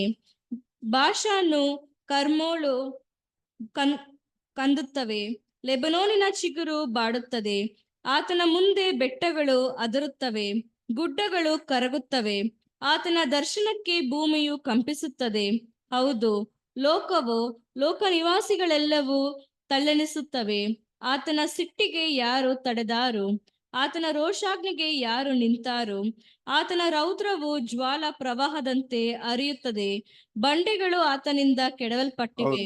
ಆತನ ರೌದ್ರ ಹಂಗಿರ್ತದೆ ಅಂತ ಹೇಳ್ತಾರೆ. ಸಕಲ ಜನಾಂಗಗಳು ಬಿರುಗಾಳಿ ಅಂತ ಹೇಳ್ತಾರೆ, ವಿರ್ಲ್ ವಿಂಡ್ ಅಂತ ಹೇಳ್ತಾರೆ. ಅದು ರೋಷಾಗ್ನಿ ಆ ರೀತಿ ಏನಾಗ್ತದೆ ಸಮಸ್ತ ಜನಾಂಗಗಳ ಮೇಲೆ. ನಹುಮದಲ್ಲಿ ತುಂಬಾ ಬರ್ದಿದ್ದಾರೆ, 1-2-3 ವಿಷಯಗಳು ಅಲ್ಲಿ. ಇದು ಯಾವುದಕ್ಕೆ ಕಂಪ್ಯಾರಿಸನ್ ಅಂದ್ರೆ ನಿನವೆ ಪಟ್ಟಣದ್ದು ಡಿಸ್ಟ್ರಾಯ್ ಆಗಿದ್ದು, ಅದರದ್ದು ಹೋಲಿಕೆ ತಗೊಂಡು ಏನ್ ಮಾಡ್ತಾರೆ, ಮುಂದೆ ಆಗುವಂತ ಇದನ್ನ ಇವರು ಹೇಳುವಂಥದ್ದು ಎಕ್ಸ್ಟೆಂಡೆಡ್ ಮೀನಿಂಗ್ ಅಂತ ಹೇಳ್ತೀವಿ. ಅದರಲ್ಲಿ ನಹುಮದಲ್ಲಿ ಈ ರೀತಿ ಹೇಳ್ತಾರೆ. ಇದು ಏನಾಗ್ತದೆ ಅಂತ ಹೇಳ್ಬೇಕಂದ್ರೆ, ಇದ್ರ ಪರಿಣಾಮ ಏನಂತ ಹೇಳ್ಬೇಕಂದ್ರೆ, ಎಲ್ಲ ಅಹಂಕಾರಗಳು ಏನ್ ಮಾಡ್ತಾರೆ, ದೇವರು ತಗ್ಗಿಸ್ತಾರೆ. ಅದನ್ನ ಮಲಾಕಿ 4:1. ಈಗೋ ಆ ದಿನವು ಬರುತ್ತಿದೆ, ಒಳೆಯಂತೆ ಉರಿಯುತ್ತಿದೆ. ಸಕಲ ಅಹಂಕಾರಿಗಳು ದುಷ್ಕರ್ಮಿಗಳು ಒಟ್ಟಿನಂತಿರುವುದು. ಬರುತ್ತಿರುವ ಆ ದಿನವು ಅವರಿಗೆ ಅಗ್ನಿ ಪ್ರಳಯವಾಗುವುದು. ಹೌದು, ಆ ದಿನ ಬರ್ತಾ ಇದೆ, ಅದು ಒಲೆಯಂತೆ ಏನಾಗ್ತಾ ಇದೆ, ಉರಿತಾ ಇದೆ. ಅದೇನಂದ್ರೆ ಸಕಲ ಅಹಂಕಾರಿಗಳು, ಆಮೇಲೆ ದುಷ್ಕರ್ಮಿಗಳು, ಅವ್ರಿಗೆ ಏನಾಗ್ತದೆ ಅಂತ ಹೇಳಿದ್ರೆ ಅವರಿಗೆ ಅಗ್ನಿ ಪ್ರಳಯ. ಅವರೆಲ್ಲ ಒಟ್ಟಿನಂತ ಹೇಳ್ತಾರೆ, ಸ್ಟಬಲ್ ಅಂತ ಹೇಳ್ತಾರೆ. ಹಂಗೆಲ್ಲ ಏನಾಗ್ತಾರೆ, ಸುಟ್ಟೋಗ್ತಾರೆ ಅಂತ ಇಲ್ಲಿ ಹೇಳ್ತಾರೆ. ಆವಾಗ ಇದಾದ್ಮೇಲೆ ದೇವ್ರು ಏನ್ ಮಾಡ್ತಾರಂದ್ರೆ, ನೀತಿ ನ್ಯಾಯಗಳನ್ನ ಏನ್ ಮಾಡ್ತಾರೆ, you will bring it to the plummet ಅಂತ ಹೇಳ್ತಾರೆ. ಅದು ಅದನ್ನ ಈ ರೀತಿ ಮಾಡ್ತಾರೆ. ಯೆಶಾಯ 28:17.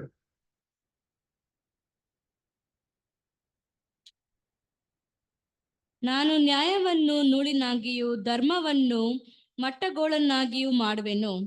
ಕಲ್ಮಳೆಯು ಅಸತ್ಯದ ಆಶ್ರಯವನ್ನು ಬಡಿದುಕೊಂಡು ಹೋಗುವುದು. ಜಲಪ್ರವಾಹವು ಮೋಸದ ಮರೆಯನ್ನು ಮುಳುಗಿಸುವುದು. ಮೃತ್ಯುವಿನಿಂದ ನೀವು ಅವರು ನಾನು ನ್ಯಾಯವನ್ನು ಏನ್ ಮಾಡ್ತಾರೆ, I will bring the justice to the plummet ಅಂತ ಹೇಳ್ತಾರೆ. ಪ್ಲಮೆಟ್ ಅಂದ್ರೆ ಆ ಕಿಟಕಿ ಮೇಲಿರಂತ ಬಾಗಿಲುಗಳ ಮೇಲಿರಂತ ಹೇಳ್ತಾರೆ ಪ್ಲಮೆಟ್ ಅಂತ ನಾವು ಹೇಳ್ತೀವಿ ಅಲ್ವೇ. ಅಲ್ಲಿಗೆ ಅಷ್ಟು ಎತ್ತರಕ್ಕೆ ನ್ಯಾಯನ ಏನ್ ಮಾಡ್ತಾರೆ, I will brought the justice to the plummet ಅಂತ ಹೇಳ್ತಾರೆ. ನ್ಯಾಯ ನೀತಿ ನ್ಯಾಯಗಳನ್ನ ಏನ್ ಮಾಡ್ತಾರೆ ಆವಾಗ ಅಲ್ಲಿ ತರ್ತಾರೆ ಮೇಲಿಗೆ ಅಂತ ಹೇಳಿ. ಇದು ಆಫ್ಟರ್ ಎಫೆಕ್ಟ್ಸ್. ಈ ಯೆಹೋವನ ಕೋಪ ಇದೆಲ್ಲ ಆದಾಗ ಏನಾಗ್ತದೆ ಅಂತ ಹೇಳಿದ್ರೆ ಜಸ್ಟಿಸ್ ಅಲ್ಲಿ ಮೇಲೆ ಬರ್ತದೆ ಅಂತ ಹೇಳ್ತಾರೆ. ಅದಾದ್ಮೇಲೆ ನೋಡ್ಬೇಕಂದ್ರೆ ಜನರನಲ್ಲಿ ಏನಾಗ್ತದೆ, ಐ ವಿಲ್ ಟರ್ನ್ ದಿ ಏನಾಗ್ತಾರೆ ಪ್ಯೂರ್ ಲ್ಯಾಂಗ್ವೇಜ್ ಅಂತ ಹೇಳ್ತಾರೆ. ಅದನ್ನ ಜೆಫನ್ಯ 3:9.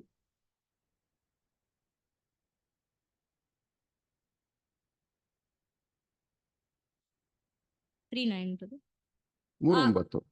ಆಗ ಎಲ್ಲರೂ ಒಂದೇ ಮನಸ್ಸಿನಿಂದ ಯೆಹೋವನನ್ನು ಸೇವಿಸಿ ಆತನ ಹೆಸರನ್ನೆತ್ತಿ ಪ್ರಾರ್ಥಿಸುವಂತೆ ಜನಾಂಗಗಳವರ ತುಟಿಗಳನ್ನು ಮಾರ್ಪಡಿಸಿ. ಇದು ಬಹಳ ಚೆನ್ನಾಗಿ ಹೇಳ್ತಾರೆ. ಜನಾಂಗಗಳ ತುಟಿಗಳನ್ನ ಏನ್ ಮಾಡ್ತಾರೆ, ಮಾರ್ಪಡಿಸ್ತಾರೆ. ಮಾರ್ಪಡಿಸಿ ಏನ್ ಹೇಳ್ಬೇಕಂದ್ರೆ ತಂದೆ ದೇವರ ನಾಮವನ್ನ ಶುದ್ಧಿ ಹೇಳುವಂತೆ ಶುದ್ಧಿ ಮಾಡ್ತಾರೆ. ಟರ್ನ್ ದಿ ಲ್ಯಾಂಗ್ವೇಜ್ ಇದಕ್ಕೆ 2-3 ಇಂಟರ್ಪ್ರಿಟೇಷನ್ ಇದೆ. ಏನ್ ಹೇಳ್ತಾರೆ ಅಂದ್ರೆ ಮುಂದೆ ಲೋಕದಲ್ಲಿ ಒಂದೇ ಭಾಷೆ ಬರ್ತದೆ ಅಂತೇಳಿ ಅದು ಇಂಟರ್ಪ್ರಿಟೇಷನ್. ಬಟ್ ಇಲ್ಲಿ ಅಂತ ಹೇಳಿದ್ರೆ ನಾವು ಬಹಳ ಮುಖ್ಯ, ಜನಾಂಗಗಳ ತುಟಿಯನ್ನು ಏನ್ ಮಾಡ್ತಾರೆ, ಶುದ್ಧಿ ಮಾಡಿ ಪರಿಶುದ್ಧ ದೇವರನ್ನ ಸ್ತುತಿ ಅಂತ ಏನ್ ಮಾಡ್ತಾರೆ, ಅದನ್ನ ಮಾಡ್ತಾರೆ. I will turn the pure language ಅಂತ ಹೇಳ್ತಾರೆ. ಇದು ಬಹಳ ನಾವು ಸಂತೋಷ ಪಡುವಂತ ವಿಷಯಗಳು ಇದೆಲ್ಲ. ದೇವರು ನಾವು ಅವ್ರು ಮಾಡೋಂಥದ್ದು ಒಳ್ಳೇದಕ್ಕೆ ಮುಂದೆ ತರಕ್ಕೆ. ಅದಕ್ಕೆ ನ್ಯಾಯವನ್ನ ಏನ್ ಮಾಡ್ತಾರೆ, ಪ್ಲಮೆಟ್ಗೆ ತರ್ತಾರೆ.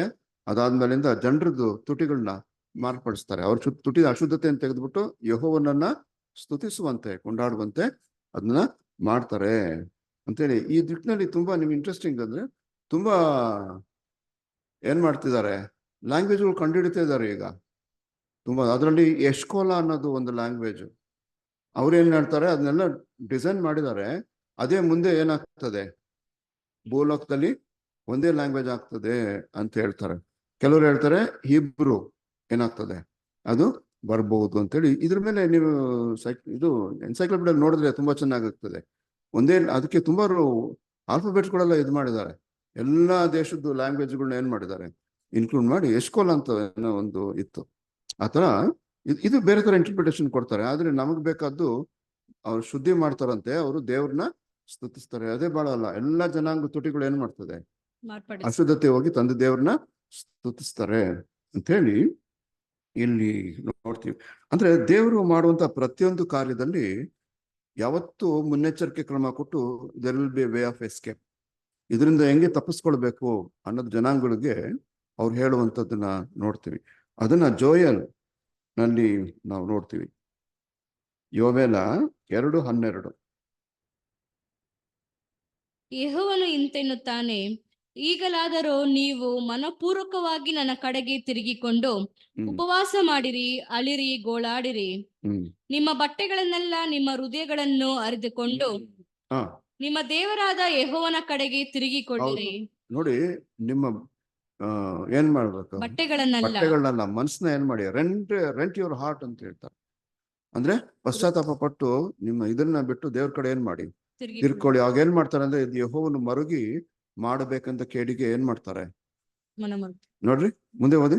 ನಿಮ್ಮ ದೇವರಾದ ಯೆಹೋವನ ಕಡೆಗೆ ತಿರುಗಿಕೊಳ್ಳಿರಿ, ಆತನು ದಯೆಯು ಕನಿಕರವು ದೀರ್ಘ ಶಾಂತಿಯು ಮಹಾಕೃಪೆಯು ಉಳ್ಳವನಾಗಿ ಮಾಡಬೇಕೆಂದಿದ್ದ ಕೇಡಿಗೆ ಮನ ಮುರುಗುತ್ತಾನೆ. ಯಾರ್ಯಾರು ಹಿಂಗೆ ಪಶ್ಚಾತ್ತಾಪ ಪಟ್ಟು ಹೃದಯಗಳನ್ನ ಏನ್ ಮಾಡ್ತಾರೆ, ಅವ್ರು ಇದು ಮಾಡ್ತಾರೋ ಅವ್ರಿಗೆ ಮಾಡ್ಬೇಕಂತ ಕೇಡಿಗೆ ಏನ್ ಮಾಡ್ತಾರೆ ದೇವರು, ಪಶ್ಚಾತ್ತಾಪ ಪಟ್ಟು ಅವ್ರನ್ನ ತಪ್ಪಿಸ್ತಾರಂತೆ. ಯಾರ್ಯಾರು ಈಗ ಮಾಡ್ತಾರೆ ಅವ್ರನ್ನ ಏನ್ ಮಾಡ್ತಾರೆ ದೇವರು, ಹೇಗೋ ಅವ್ರನ್ನ ಈ ಇದರಿಂದ ವಿನಾಶದಿಂದ ತಪ್ಪಿಸ್ತಾರೆ ಅಂತ ಹೇಳಿ ನೋಡ್ತೀವಿ. ಅದಕ್ಕೆ ಇನ್ನೊಂದು ವೇ ಕೊಟ್ಟಿದ್ದಾರೆ. ಇದೇ ಕ್ರಿಶ್ಚಿಯನ್ಸ್ ನಾವು ಏನಿಗೆ ಜನರಿಗೆ ನೀವು ತಪ್ಪಿಸ್ಕೊಳಕ್ಕೆ ಏನ್ ಮಾಡ್ಬೇಕಂದ್ರೆ ರಿಪೆಂಟ್ ಕನ್ವರ್ಟ್ ಯುವರ್ ಹಾರ್ಟ್ ಅಂತ. ಯಾರಿಗೆ ಅಂದ್ರೆ ನಮ್ಮ ರಕ್ಷಕನಾದ ಯೇಸು ಕ್ರಿಸ್ತನ ಕಡೆಗೆ. ಅವರೇ ಇವಾಗ ಏನಾಗ್ತಾರೆ ನಮ್ಗೆ ಆಶ್ರಯ ದುರ್ಗ. ಯಾರ್ಯಾರು ಅದ್ರೊಳಗೆ ದುರ್ಗದಲ್ಲಿ ಹೋಗ್ತಾರೋ ಅವ್ರೇನಾಗ್ತಾರೆ ರಕ್ಷಿಸಲ್ಪಡ್ತಾರೆ ಅಂತ ಹೇಳ್ತಾರೆ. ಅದು ಜೆಫನ್ಯ 2:1-3.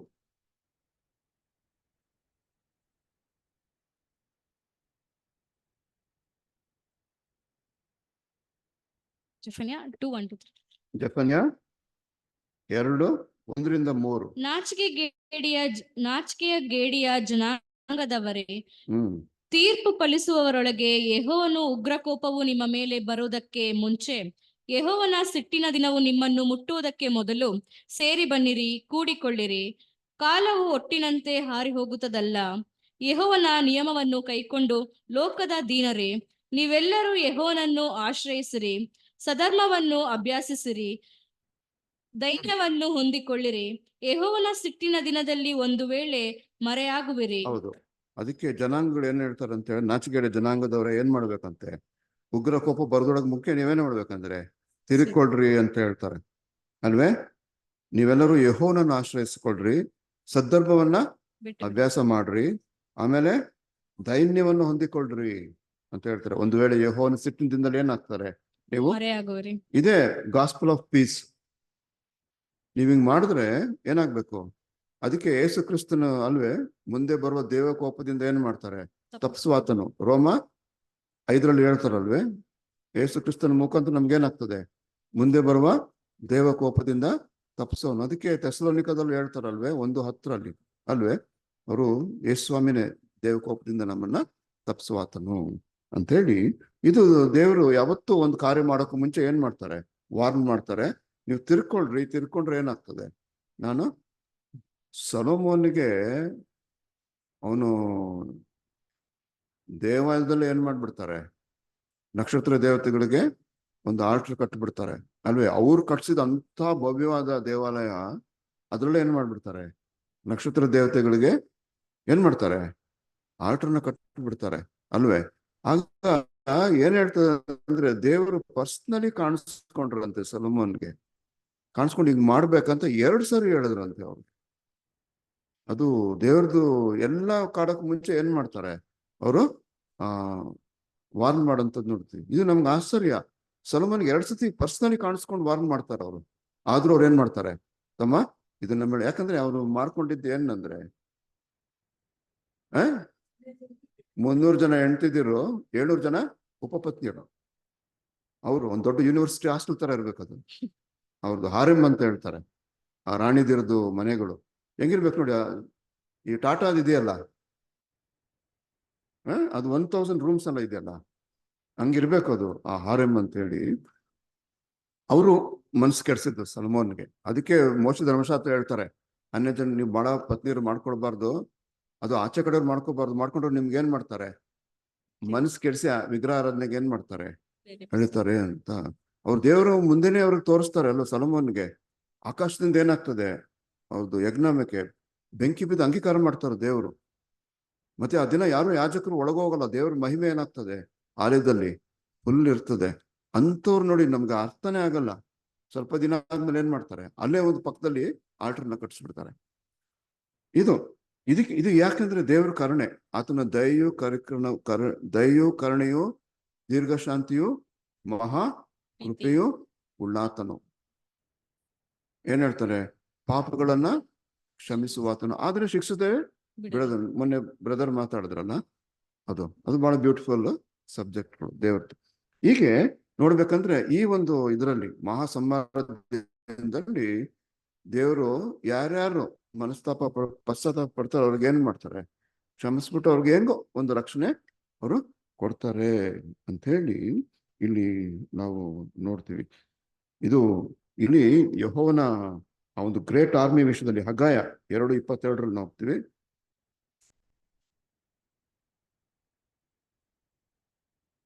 ಹಗ್ಗಾಯ 2:22. 2:22. ರಾಜ್ಯಗಳ ಸಿಂಹಾಸನವನ್ನು ಕೆಡವಿ ಜನಾಂಗಗಳ ಸಂಸ್ಥಾನ ಬಲವನ್ನು ಧ್ವಂಸ ಮಾಡಿ ರಥರೂಢರವರನ್ನು ದೊಬ್ಬಿ ಬಿಡುವೆನು. ಕುದುರೆಗಳು ರಾಹುತರು ಬಿದ್ದು ಹೋಗುವರು, ಪ್ರತಿಯೊಬ್ಬನು ತನ್ನ ಕಡೆಯವನ ಕತ್ತಿಯಿಂದ ಹತನಾಗುವನು. ಸೇನಾಧೀಶ್ವರ ಯೆಹೋವನು ಇಂತೆನ್ನುತ್ತಾನೆ, ಶೆಹಲಿ ಅಷ್ಟೇ. ಅವ್ರು ಏನ್ ಮಾಡ್ತಾರೆ ಅಂದ್ರೆ ಆ ಗ್ರೇಟ್ ಬ್ಯಾಟಲ್ ನಲ್ಲಿ ಏನ್ ಮಾಡ್ತಾರೆ ಅಂದ್ರೆ ಕನ್ಫ್ಯೂಸ್ ಆಗ್ತದೆ.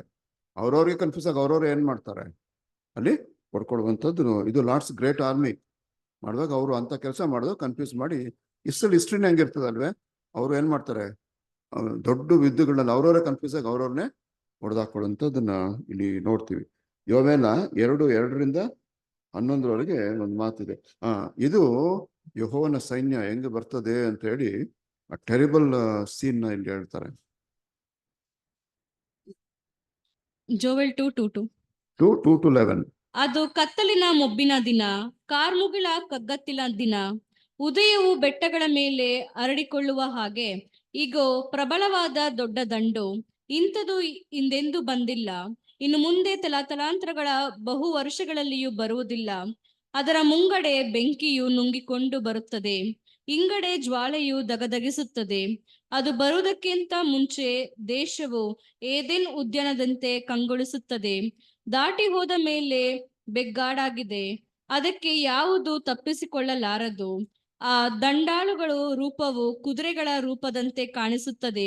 11ಕ್ಕೆ ಓದ್ಬಿಡಿ ಸಿಸ್ಟರ್, 11ಕ್ಕೆ ಬಂದ್ಬಿಡಿ. ನೋಡಿ, ಆ ಡಿಸ್ಕ್ರಿಪ್ಷನ್ ಇದೆ ಯೆಹೋವನ ಆರ್ಮಿ ಹೆಂಗಿರ್ತದೆ ಅಂತ ಹೇಳಿ. ಯೆಹೋವನು ತನ್ನ ಸೈನ್ಯದ ಮುಂದೆ ದನಿಗೈಯುತ್ತಾನೆ, ಆತನ ದಂಡು ಬಹು ದೊಡ್ಡದು, ತನ್ನ ಮಾತನ್ನು ನೆರವೇರಿಸಿಕೊಳ್ಳುವಾತನು ಬಲಿಷ್ಠನಾಗಿದ್ದಾನೆ.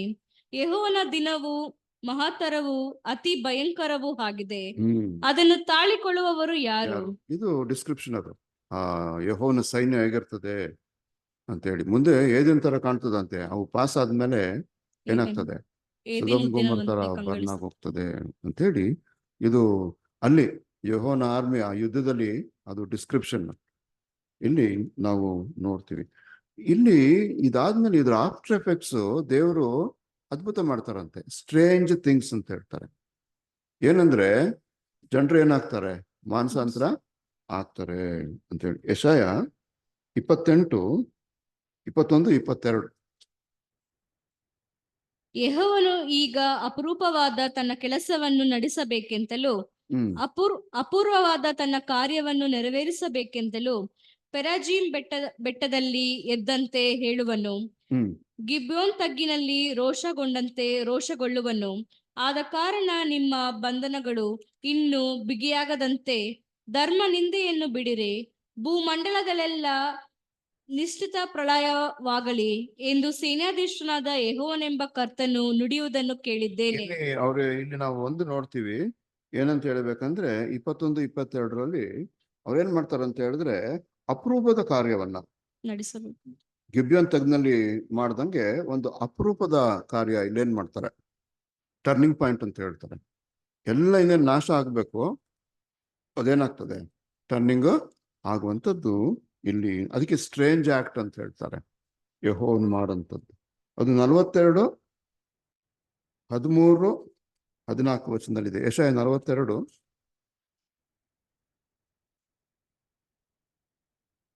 ನಾನೇ ನಿನಗೆ ಸಹಾಯ ಮಾಡುತ್ತೇನೆ ಎಂದು ನಿನಗೆ ಹೇಳುವ ನಿನ್ನ ದೇವರಾದ ಯೆಹೋವನೆಂಬ ನಾನೇ ನಿನ್ನ ಕೈ ಇಡುತ್ತೇನಲ್ಲ. ಕ್ರಿಮಿ ಪ್ರಹವಾದ 42:13-14. ಯೆಹೋವನು ಶೂರನಂತೆ ಹೊರಟು ಯುದ್ಧ ವೀರನ ಹಾಗೆ ತನ್ನ ರೌದ್ರವನ್ನು ಎಬ್ಬಿಸುವನು. ಆರ್ಭಟಿಸಿ ಗರ್ಜಿಸಿ ಶತ್ರುಗಳ ಮೇಲೆ ಬಿದ್ದು ತನ್ನ ಪರಾಕ್ರಮವನ್ನು ತೋರ್ಪಡಿಸುವನು. ನಾನು ಬಹುಕಾಲದಿಂದ ಅವರು ಏನ್ ಮಾಡ್ತಾರಂದ್ರೆ ಆರ್ಭಟಿಸಿ ಅವರ ಪ್ರಭಾವವನ್ನ ತೋರಿಸ್ತಾರೆ ಅಂತ ಹೇಳ್ತಾರೆ. ಅದ್ರ ಎಫೆಕ್ಟ್ ಏನಾಗ್ತದೆ ಅಂದ್ರೆ ಆಶ್ಚರ್ಯ. ಅದನ್ನ ಏನ್ ಹೇಳ್ತದೆ ಅಂತ ಹೇಳ್ಬೇಕಂದ್ರೆ ಯೆಶಾಯ 13:11-12 ನಾವು ನೋಡ್ತೀವಿ.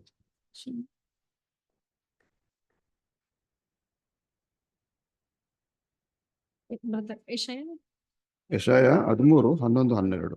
ನಾನು ಲೋಕದವರಿಗೆ ಅವರ ಪಾಪದ ಫಲವನ್ನು, ದುಷ್ಟರಿಗೆ ಅವರ ದುಷ್ಕೃತ್ಯಗಳ ಫಲವನ್ನು ತಿನ್ನಿಸಿ, ಸೊಕ್ಕಿದವರ ಸೊಕ್ಕನ್ನು ಅಡಗಿಸಿ, ಭಯಂಕರರ ಹೆಮ್ಮೆಯನ್ನು ತಗ್ಗಿಸಿ, ಮನುಷ್ಯರನ್ನು ಅಪರಂಜಿಗಿಂತಲೂ ಮಾನವರನ್ನು ಓಫೇರಿನ ಬಂಗಾರಕ್ಕಿಂತಲೂ ಅಮೂಲ್ಯವಾಗಿ ಮಾಡ್ತಾರೆ, ಅಪರೂಪವಾಗುವಂತೆ ಮಾಡುವೆನು.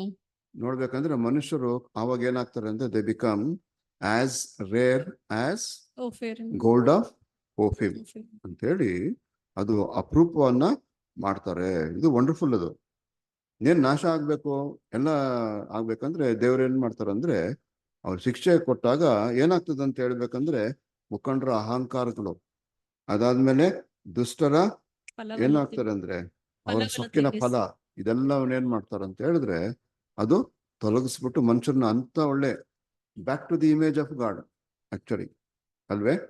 ಅದು ಏದೆನ್ನಲ್ಲಿ ಇದ್ದಂಗೆ back to the he will bring them back to his image ಅಂತ ಇಲ್ಲಿ ನಾವು ನೋಡ್ತೀವಿ. ಅದಾದ ನಂತರ ಇದು ಫಸ್ಟ್, ಇದು ಎಫೆಕ್ಟ್ ಆಫ್ಟರ್ ಎಫೆಕ್ಟ್ ಆಗುವಂಥದ್ದು. ಅದಾದ್ಮೇಲೆ ಮೀಕ 7:15 ನಾವು ನೋಡ್ತೀವಿ. ನೀನು ಐಗುಪ್ತ ದೇಶದೊಳಗಿಂದ ಪಾರಾಗಿ ಬಂದ ಕಾಲದಲ್ಲಿ ನಾನು ತೋರಿಸಿದಂತೆ ಅದ್ಭುತಗಳನ್ನು ತೋರಿಸುವೆನು. ಜನಾಂಗಗಳವರು ನೋಡಿ ತಮ್ಮ ಮಹಾಶಕ್ತಿಗೂ ನಾಚಿಕೆ ಪಡುವರು, ಬಾಹ ಮೇಲೆ ಕೈ ಇಟ್ಟುಕೊಳ್ಳುವರು. ಅವರ ಕಿವಿ ಕೇಳದಿರುವುದು, ಆವಿನಂತೆ ಧೂಳನ್ನು ನೆಕ್ಕುವರು. ನೆಲದಲ್ಲಿ ಹರಿದಾಡುವ ಕ್ರಿಮಿಕೀಟಗಳ ಹಾಗೆ ತಮ್ಮ ಗುಪ್ತ ಸ್ಥಳಗಳಿಂದ ನಡುಗುತ್ತಾ ಈಚೆಗೆ ಹೊರಡುವರು. ಯೆಹೋವನೆಂಬ ನಮ್ಮ ದೇವರಾದ ನಿನ್ನನ್ನು ಅಂಜುತ್ತಾ ಸಮೀಪಿಸಿ ನಿನಗೆ ಭಯಪಡುವರು. ಅಲ್ಟಿಮೇಟ್ ನೋಡ್ಬೇಕಂದ್ರೆ ಜನಾಂಗಗಳ ಅವ್ರ ಗುಹೆಗಳಿಂದ ಎಲ್ಲೆಂದ ಆಚೆ ಬಂದು ದೇವರಿಗೆ ಭಯ ಪಡ್ತಾರೆ ಅಂತ ಜನಾಂಗಗಳು ಅಂತ ಇಲ್ಲಿ ಹೇಳ್ತಾರೆ. ಯೆಶಾಯ 59 ನೋಡ್ತೀವಿ, 19-20 ಈ ಮಾತು ಬರ್ತದೆ.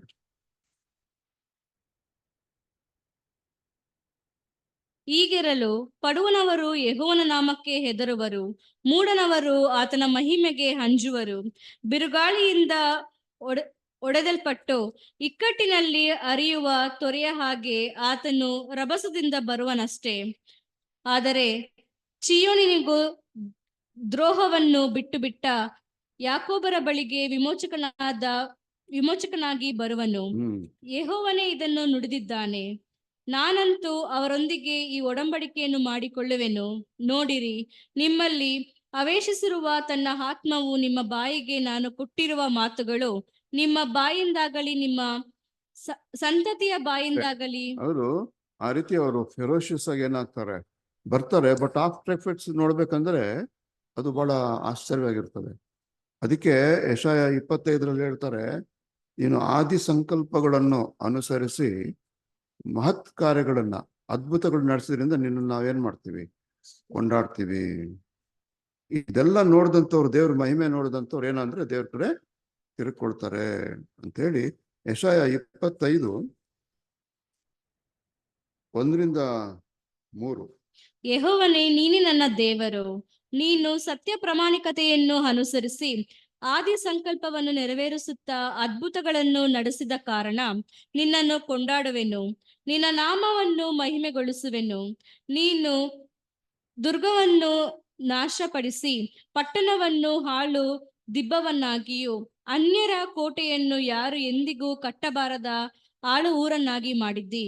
ಆದ ಕಾರಣ ಬಲಿಷ್ಠವಾದ ಜನಾಂಗವು ನಿನ್ನನ್ನು ಘನಪಡಿಸುವುದು, ಭಯಂಕರ ಜನರ ಪಟ್ಟಣವು ನಿನಗೆ ಅಂಜುವುದು. ನೀನೇ ದೀನರಿಗೆ ಕೋಟೆ, ಇಕ್ಕಟ್ಟಿನಲ್ಲಿ ದರಿದ್ರರಿಗೆ ರಕ್ಷಣಾ ದುರ್ಗ. ಬಿಸಿಲಿಗೆ ನೆರಳು, ಭೀಕರರ ಶ್ವಾಸವು ಗೋಡೆಗೆ ಬಡಿದು ಬಿಡುವ ಬಿರುಗಾಳಿಯಂತಿರುವಾಗ ಆಶ್ರಯವೂ ಆಗಿದ್ದೆ. ಮೇಘವು ಒಣನೆಲದ ಕಾವನ್ನು ಹರಿಸುವಂತೆ. ಹೌದು, ಇಲ್ಲ ನೋಡ್ರಿ, ಎಲ್ಲ ಎದುರ್ತಾರಂತೆ. ಅದು ದೇವ್ರ ಕಡೆ ಆಮೇಲೆ ಪ್ರವಾಹ ಬರ್ತಾರಂತೆ. ಬಂದ್ಬಿಟ್ಟು ಏನ್ ಹೇಳ್ತಾರಂತ ಹೇಳ್ಬೇಕಂದ್ರೆ 9ನೇ ವಚನ. ಆ ದಿನದಲ್ಲಿ ಜನರು, ಆಹಾ, ಈತನೇ ನಮ್ಮ ದೇವರು, ನಮ್ಮನ್ನು ರಕ್ಷಿಸಲಿ ಎಂದು ಈತನನ್ನು ನಿರೀಕ್ಷಿಸಿಕೊಂಡಿದ್ದೇವೆ. ಈತನೇ ಯೆಹೋವನು, ಈತನನ್ನು ನಿರೀಕ್ಷಿಸಿಕೊಂಡಿದ್ದೇವೆ, ಈತನ ರಕ್ಷಣೆಯಲ್ಲಿ ಆನಂದಿಸಿ ಉಲ್ಲಾಸ ಪಡುವೆವು ಎಂದು ಹೇಳಿಕೊಳ್ಳುವರು. ಯಾಕೆಂದರೆ ಯೆಹೋವನ ಹಸ್ತವು ಈ ಪರ್ವತದಲ್ಲಿ ನೆಲೆಯಾಗಿರುವುದು. ಮೋವಾಬದರೋ ತಿಪ್ಪೆಗುಂಡಿಯ ರೊಚ್ಚಿನಲ್ಲಿ ಒಣ ಹುಲ್ಲು. ಅಷ್ಟೇ ರೀ. ಅದೇನಂದ್ರೆ ಈತನನ್ನೇ ನಾವು ನಿರೀಕ್ಷಿಸ್ಕೊಂಡಿದ್ದೇವೆ, ನಮ್ಮ ರಕ್ಷಿಸ್ಲಿ ಅಂತ ಈತನನ್ನೇ ನಾವು ನಿರೀಕ್ಷಿಸ್ಕೊಂಡಿದ್ದೇವೆ ಅಂತ ಹೇಳ್ತಾನೆ. ಅವತ್ತು ಜನ ಏನ್ ಕನ್ಫೆಸ್ ಮಾಡ್ತಾರೆ ಅಂತ ಹೇಳಿದ್ರೆ ಅದನ್ನ ಯೆರೆಮೀಯ 16:19-20 ಹೇಳ್ತಾರೆ. ಯೆಹೋವನೇ ನನ್ನ ಬಲವೇ, ಬಲವಾದ ನನ್ನ ದುರ್ಗವೇ, ಇಕ್ಕಟ್ಟಿನ ದಿನದಲ್ಲಿ ನನ್ನ ಆಶ್ರಯವೇ, ಲೋಕದ ಕಟ್ಟಕಡೆಯಿಂದ ಜನಾಂಗಗಳು ನಿನ್ನ ಬಳಿಗೆ ಸೇರಿ ನಮ್ಮ ಪಿತೃಗಳು ಶುದ್ಧ ಸುಳ್ಳನ್ನು, ಮಾಯವನ್ನು, ಪ್ರಯೋಜನವಿಲ್ಲದವುಗಳನ್ನು ಪಾರಂಪರ್ಯವಾಗಿ ಹೊಂದಿದ್ದಾರೆ ಎಂದು ಅರಿಕೆ ಮಾಡುವರು. ಮನುಷ್ಯ ಮಾತ್ರದವನು ದೇವರುಗಳನ್ನು ಕಲ್ಪಿಸಬಲ್ಲನೆ? ಇವು ದೇವರುಗಳೇ ಅಲ್ಲ. ಅದೇ ನೋಡ್ರಿ, ಯೆಹೋವನೇ ನನ್ನ ಬಲವೇ, ಬಲವಾದ ನನ್ನ ದುರ್ಗವೇ, ದುರ್ಗವೇ, ಇಕ್ಕಟ್ಟಿನ ದಿನದಲ್ಲಿ ನನ್ನ ಆಶ್ರಯವೇ ಹೇಳ್ತಾರೆ. ಲೋಕದ ಕಟ್ಟ ಕಡೆಯಿಂದ ಜನಾಂಗಗಳು ನಿನ್ನ ಬಳಿಗೆ ಬಂದು ಸೇರಿ ಏನ್ ಕನ್ಫ್ಯೂಸ್ ಮಾಡ್ತಾರೆ ಅಂದ್ರೆ, ನಮ್ಮ ಪಿತೃಗಳು ಶುದ್ಧ ಮಾಯೆಯನ್ನ ಕಲ್ಪಿಸ್ಕೊಂಡಿದ್ದಾರೆ ಅಂತ ಹೇಳ್ತಾರೆ. ಅದು ಅದು ಪ್ರಯೋಜನವಿಲ್ಲದವುಗಳನ್ನು ಪಾರಂಪರ್ಯವಾಗಿ ಹೊಂದಿದ್ದಾರೆ, ಬೈನ್ ಟ್ರೆಡಿಷನ್ಸ್ಗಳನ್ನ ಹೊಂದಿದಾರಂತೆ. ಇವ್ರುಗಳೆಲ್ಲ ದೇವ್ರೇ ಅಲ್ಲ, ನಮಗೆ ರಕ್ಷಿಸಲು ಶಕ್ತರೇ ಅಲ್ಲ. ಇವೆಲ್ಲ ಬಿಗಿನಿಂಗ್ ನಲ್ಲಿ ಏನಾಗ್ತದೆ, ಮಿಲೇನಿಯಲ್ ಅಲ್ಲಿ ಜನಾಂಗಗಳು ಆಫ್ಟರ್ ಎಫೆಕ್ಟ್ಸ್ಗಳು ಇದೇನಾಗ್ತದೆ ಅಂದ್ರೆ ಕಾಣಕ್ಕೆ ಶುರು ಆಗ್ತದೆ ಅಂತ ಹೇಳಿ ಇಲ್ಲಿ ನಾವು ನೋಡ್ತೀವಿ. ಇನ್ನೊಂದು ಪಿಕ್ಚರ್ ನೋಡ್ಬೇಕಂದ್ರೆ ಟ್ರೆಡಿಂಗ್ ದಿ ವೈನ್ ಪ್ರೆಸ್ ಅಲ್ವೇ, ಅದು ಸುಮ್ಮನೆ ಓದ್ಬಿಡೋಣ. ಯೆಶಾಯ 63:1-6. ಆಹಾ, ರಕ್ತವರ್ಣದ ಉಡುಪನ್ನು ಘನ ವಸ್ತ್ರಗಳನ್ನು ಧರಿಸಿಕೊಂಡು ಮಹಾಶೌರ್ಯಯುಕ್ತನಾಗಿ ಮೆರೆಯುತ್ತಾ ಏದೋಮಿನ ಬ್ರೋಚದಿಂದ ಬರುವ ಈತನು ಯಾರು? ಸತ್ಯಾನುಸಾರವಾಗಿ ಮಾತಾಡುವ, ರಕ್ಷಿಸಲು ಸಾಮರ್ಥ್ಯನಾದ ನಾನೇ. ನಿನ್ನ ಉಡುಪು ಏಕೆ ಕೆಂಪಾಗಿದೆ? ನಿನ್ನ ವಸ್ತ್ರಗಳು ದ್ರಾಕ್ಷಿಯನ್ನು ತುಳಿಯುವವನ ಬಟ್ಟೆಯ ಹಾಗಿರುವುದು ಏಕೆ? ನಾನೊಬ್ಬನಾಗಿಯೇ ದ್ರಾಕ್ಷಿಯನ್ನು ತೊಟ್ಟಿಯಲ್ಲಿ ತುಳಿದಿದ್ದೇನೆ. ಜನಾಂಗದವರಲ್ಲಿ ಯಾರು ನನ್ನೊಂದಿಗಿರಲಿಲ್ಲ. ನನ್ನ ಕೋಪದಿಂದ ಶತ್ರುಗಳನ್ನು ತುಳಿದೆನು. ರೋಷವೇರಿದವನಾಗಿ ಅವರನ್ನು ಕಾಲಿನಿಂದ ಒಸಗಿದೆನು. ಅವರ ಸಾರವು ನನ್ನ ವಸ್ತ್ರಗಳ ಮೇಲೆ ಸಿಡಿದಿದೆ. ನನ್ನ ಉಡುಪನ್ನೆಲ್ಲ ಮಾಸಿಕೊಂಡೆನು, ಏಕೆಂದರೆ ಮುಯ್ಯುತ್ತಿರಿಸುವ ದಿನವು. ಹಾಗಾದ್ರೆ ಇದೊಂದು ಬೇರೆ ಪಿಕ್ಚರ್. ಏನು ನಮ್ಮ ರಕ್ಷಣೆ ಯೇಸು ಸ್ವಾಮಿ ಏನ್ ಹೇಳ್ತಾರೆ ಇದರಲ್ಲಿ, ಕೊರಿಂಥ 15 ಆತನು ಬಂದು ಸಮಸ್ತವನ್ನು ತನಗೆ ಅಧೀನ ಮಾಡಿಕೊಳ್ಳುವ ಕಾರ್ಯ ಮಾಡಿ ಸಮಸ್ತವನ್ನು ಏನ್ ಮಾಡ್ತಾರೆ ಮಾಡುವಾಗ ಇದೇನಂದ್ರೆ ಜನಾಂಗಗಳನ್ನ, ಇನ್ನೊಂದು ಪಿಕ್ಚರ್, ಜನಾಂಗಗಳನ್ನ ತುಳಿದು ಸಾರವನ್ನ ತೆಗೆದು ಬಿಡ್ತಾರಂತೆ. ಅವ್ರ ದುಷ್ಟನ್ಗಳೆಲ್ಲ ಹೋಗ್ತದೆ. ಅವಾಗ ಈ ರೀತಿ ಅವರು ಕನ್ಫೆಸ್ ಮಾಡ್ತಾರೆ. ಇದು ಡಿಫ್ರೆಂಟ್ ಪಿಕ್ಚರ್. ಇದೇ ಒಂದು ದೊಡ್ಡ ಸಬ್ಜೆಕ್ಟ್. ಎದೋಮ್ ಬೋಚರಿಂದ ಬರುವಂತವ್ರು ಇವ್ರು ಯಾರು ಅಂತ ಹೇಳಿ ಅದು ತುಂಬಾ ದೊಡ್ಡ ಒಂದು ಒಳ್ಳೆ ಬ್ಯೂಟಿಫುಲ್ ಸಬ್ಜೆಕ್ಟ್. ಯಾಕಂದ್ರೆ ಇದನ್ನ ಸುಮ್ಮನೆ ಪಾಸಿಂಗ್ ರೆಫರೆನ್ಸ್ ಕೊಡ್ತಾರಂಥದ್ದು. ಮುಂದೆ ಸಹೋದರಗಳು ಇದನ್ನ ಸ್ಟಡಿ ಮಾಡಿದ್ರೆ ಈ ಕರೆಂಟ್ ಇದು ಈವೆಂಟ್ಗಳಿಗೆ ತುಂಬಾ ಚೆನ್ನಾಗಿ ಅದು ಅನ್ವಯ ಆಗ್ತದೆ. ಅದಾದ್ಮೇಲೆ ನೋಡ್ಬೇಕಂದ್ರೆ ಫ್ಯೂಚರ್, ಇಸ್ರೇಲ್ ಫ್ಯೂಚರ್ ಏನಂದ್ರೆ ಅವ್ರ ಕಡೆಯಲ್ಲಿ ಏನ್ ಮಾಡ್ತಾರೆ, ದೇವ್ರ ಕಡೆಗೆ ತಿರ್ಕೊಳ್ತಾರೆ ಅಂತೇಳಿ ಜಕರ್ಯ 12:10 ನಾವು ನೋಡ್ತೀವಿ. ದಾವಿದನ ವಂಶದವರಲ್ಲಿಯೂ ಯೆರೂಸಲೇಮಿನವರಲ್ಲಿಯೂ ದೇವರ ದಯೆಯನ್ನು ಹಂಬಲಿಸಿ ಬೇಡುವ ಭಾವವನ್ನು ಸುರಿಸುವೆನು. ತಾವು ಇರಿದವನನ್ನು ದಿಟ್ಟಿಸಿ ನೋಡುವರು. ಇದ್ದೊಬ್ಬ ಮಗನನ್ನು ಕಳೆದುಕೊಂಡಂತೆ ಅವನಿಗಾಗಿ ಗೋಳಾಡುವರು. ಚೊಚ್ಚಲ ಮಗನ ವಿಯೋಗಕ್ಕೋಸ್ಕರ ದುಃಖಪಟ್ಟಂತೆ ಅವನಿಗಾಗಿ ದುಃಖಿಸುವರು. ಮೆಗಿದೋವಿನ ತಗ್ಗಿನ ಮೆಗಿದೋ ಅಲ್ಲೂ ಬರ್ತದೆ. ಮೆಗಿದೋ ತಗ್ಗಿನಲ್ಲಿ ಏನಾಗ್ತದೆ, ಗೋಳಾಟ ಆದಂಗೆ ಆಗ್ತದೆ. ತಾನು ಇರಿದವನನ್ನ ಏನ್ ಮಾಡ್ತಾರೆ, ಯೇಸ್ವಾಮಿ ಬರುವಾಗ ಹೇಳ್ತಾರಲ್ಲ ಪ್ರಕಟಣೆಯಲ್ಲಿ, ಎಲ್ಲರೂ ನನ್ನನ್ನ ನೋಡ್ತಾರೆ ಅಂತ ಹೇಳ್ತಾರೆ. ಅಪ್ಟೋಮಾಯ್ ಅಂತ ಹೇಳಿದಾಗ ಅದು ಮೆಂಟಲಿ, ನಾಟ್ ಲಿಟ್ರಲ್ ಐಸ್ ಅಂತ ಹೇಳ್ತಾರೆ. ನನ್ನನ್ನು ಇರಿದವರು ಕೂಡ ನನ್ನನ್ನು ಏನ್ ಮಾಡ್ತಾರೆ. ಇದು ಬ್ಯೂಟಿ. ಇರಿದವ್ರು ಯಾರಂದ್ರೆ ಇಸ್ರೇಲ್. ಅವರು ಕೂಡ ಏನ್ ಮಾಡ್ತಾರೆ, ಮಾಡಿದಾಗ ಅವ್ರಿಗೆ ರಿಪೆಂಟೆನ್ಸ್ ಶುರು ಆಗ್ತದೆ. ತಗ್ಗಿನಲ್ಲಿ ತುಂಬಾ ದೊಡ್ಡ ಗೋಳಾಟಗಳು ಆಗ್ತದೆ. ದೇವರಾಗ ಅವ್ರಿಗೆ ನೂತನ ಮನಸ್ಸನ್ನ ಏನ್ ಮಾಡ್ತಾರೆ, ಅವ್ರನ್ನ ಕೊಟ್ಟು ಪೂರ್ಣ ಮನಸ್ಸು, ಪೂರ್ಣ ಪ್ರಾಣ, ಪೂರ್ಣ ಬುದ್ಧಿಯಿಂದ ಸೇವಿಸಂಗೆ ಏನ್ ಮಾಡ್ತಾರೆ, ಅಲ್ಲಿ ಅವ್ರಿಗೆ ಮಾಡ್ತಾರೆ. ಇದು ಅದ್ಭುತ. ಇದೆಲ್ಲ ಇಸ್ರೇಲರಲ್ಲಿ ಮಾಡ್ತಾರೆ ಅಂತ ಹೇಳಿ ನಾವು ನೋಡ್ತೀವಿ. ಆವಾಗ ಇದಾದ್ಮೇಲೆ ಏನಾಗ್ತದೆ ಅಂತ ಹೇಳ್ಬೇಕಂದ್ರೆ, ನೆಕ್ಸ್ಟ್ ಫೇಸ್ ನಲ್ಲಿ ಏನಾಗ್ತದಂದ್ರೆ, ಇದು ಸ್ವಲ್ಪ ಕಾಲ ಇವ್ರಿಗೆ ಏನಾಗ್ತದೆ, ಸಮಾಧಾನವಾಗಿ ಇರ್ತಾರೆ ಅಂತ ಹೇಳ್ತಾರೆ. ಅದಾದ್ಮೇಲೆ ಏನಾಗ್ತದೆ ಅಂತ ಹೇಳ್ಬೇಕಂದ್ರೆ, ದೇವರು ಇವರಿಗೆ ಒಳ್ಳೆ ಮಂತ್ರಾಲೋಚಕರನ್ನ ಕೊಡ್ತಾರೆ ಅಂತ ಹೇಳ್ತಾರೆ ಅಲ್ವೇ. ಮೀಕಾದಲ್ಲಿ ಅಲ್ವೇ, ಅಲ್ಲಿ ಏನ್ ಹೇಳ್ತಾರೆ ಅಂದ್ರೆ, ಮೀಕಾದಲ್ಲಿ ಹೇಳ್ತದೆ, ಅವರು ಪೂರ್ವದಲ್ಲಿದ್ದಂತ ಏನ್ ಹೇಳ್ತಾರೆ, ನ್ಯಾಯಾಧಿಪತಿಗಳನ್ನ ಅವರಿಗೆ ಕಳಿಸ್ಕೊಡ್ತಾರೆ. ಅದಾದ್ಮೇಲೆ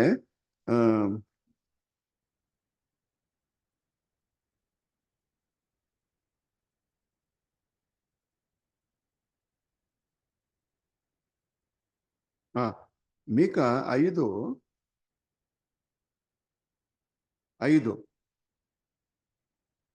ಆತನೇ ನಮಗೆ ಸಮಾಧಾನ ಪ್ರದನು.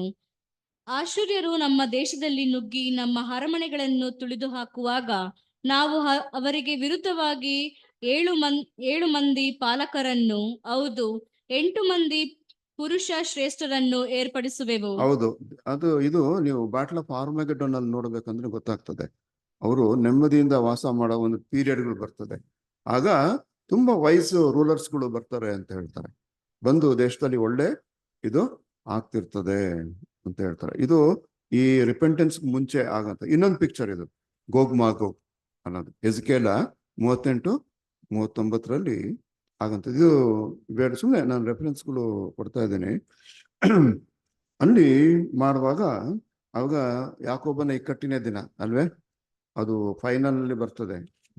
ಏನಂತ ಹೇಳ್ಬೇಕಂದ್ರೆ ಜೇಕಬ್ಸ್ ಟ್ರಬಲ್. ಇದೆಲ್ಲ ಅವ್ರು ಅಂಗೀಕಾರ ಮಾಡೋಕ್ಕೂ ಮುಂಚೆ. ಅದಾದ್ಮೇಲೆ ದೇವರು ಅವ್ರನ್ನೆಲ್ಲ ಬಿಡಿಸ್ತಾರಲ್ವ. ಇದೇನಂದ್ರೆ ಸಮಸ್ತ ಜನಾಂಗಗಳು ಇಸ್ರಾಯೇಲ್ ಮೇಲೆ ಕೂಡಿ ಬರ್ತದೆ. ದೇವರು ಅದೆಲ್ಲ ಬಿಡಿಸ್ತಾರೆ. ಬಿಡಿಸಿದಾಗ ಕಡ್ಡೆನಲ್ಲಿ ಏನಾಗ್ತದೆ ಅಂತ ಹೇಳ್ಬೇಕಂದ್ರೆ ಯೆಹೋವನ ಮಹಿಮೆ ಏನಾಗ್ತದೆ, ಚಿಯೋನ್ನಲ್ಲಿ ಕಾಣಿಸ್ಕೊಳ್ತದೆ. ಇದು ಮಿಲೆನಿಯಲ್ ಪಿಕ್ಚರ್ ಅಂತ ನಾವು ನೋಡ್ತೀವಿ. ಐಸಾಯ 2:2-4 ಅದ ಗೊತ್ತು ಬಿಡ್ರಿ. ಅಂತ್ಯಕಾಲದಲ್ಲಿ ಇದು ಬೇಡ ಟೈಮ್.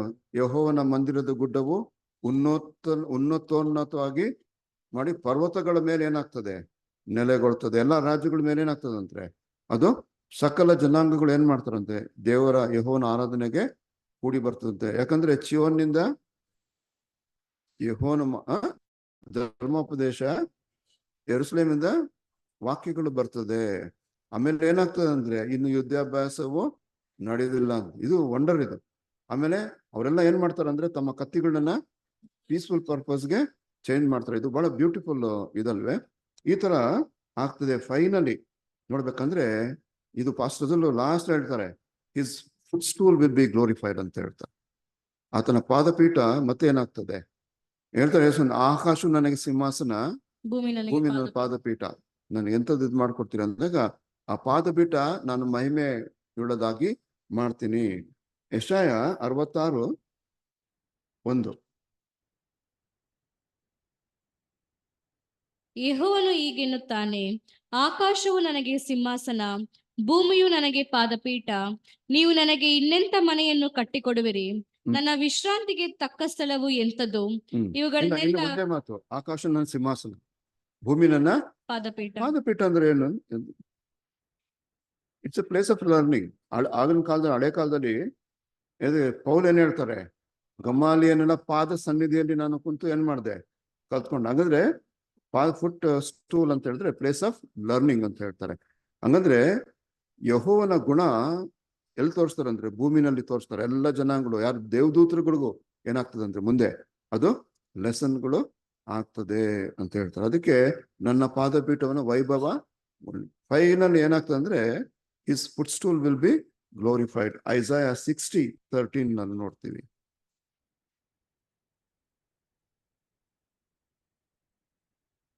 ನನ್ನ ಪವಿತ್ರಾಲಯವನ್ನು ಭೂಷಿಸುವುದಕ್ಕಾಗಿ ತುರಾಯಿ, ತಪಸ್ಸಿ, ತಿಲಕ, ಈ ವೃಕ್ಷ ರೂಪವಾದ ಲೆಬನೋನಿನ ಮಹಿಮೆಯು ನಿನಗಾಗುವುದು. ನನ್ನ ಪಾದ ಸನ್ನಿಧಿಯ ಮಂದಿರವನ್ನು ವೈಭವ ಪಡಿಸುವೆನು. ನಿನ್ನನ್ನು ಕುಗ್ಗಿಸಿದವರ ಸಂತಾನದವರು ನಿನ್ನ ಬಳಿಗೆ ತಗ್ಗಿ ಬಗ್ಗಿ ಐ ವಿಲ್ ಗ್ಲೋರಿಫೈ ಪಾದ ಮೈ ಫುಟ್ ಸ್ಟೂಲ್ ಅಂತ ಹೇಳ್ತಾರೆ. ಇದು ಏನಂದ್ರೆ ರೆಸ್ಟೋರೇಷನ್ ಆದ್ಮೇಲೆ ಇದು ಬ್ಯೂಟಿಫುಲ್ ಅಲ್ವೇ.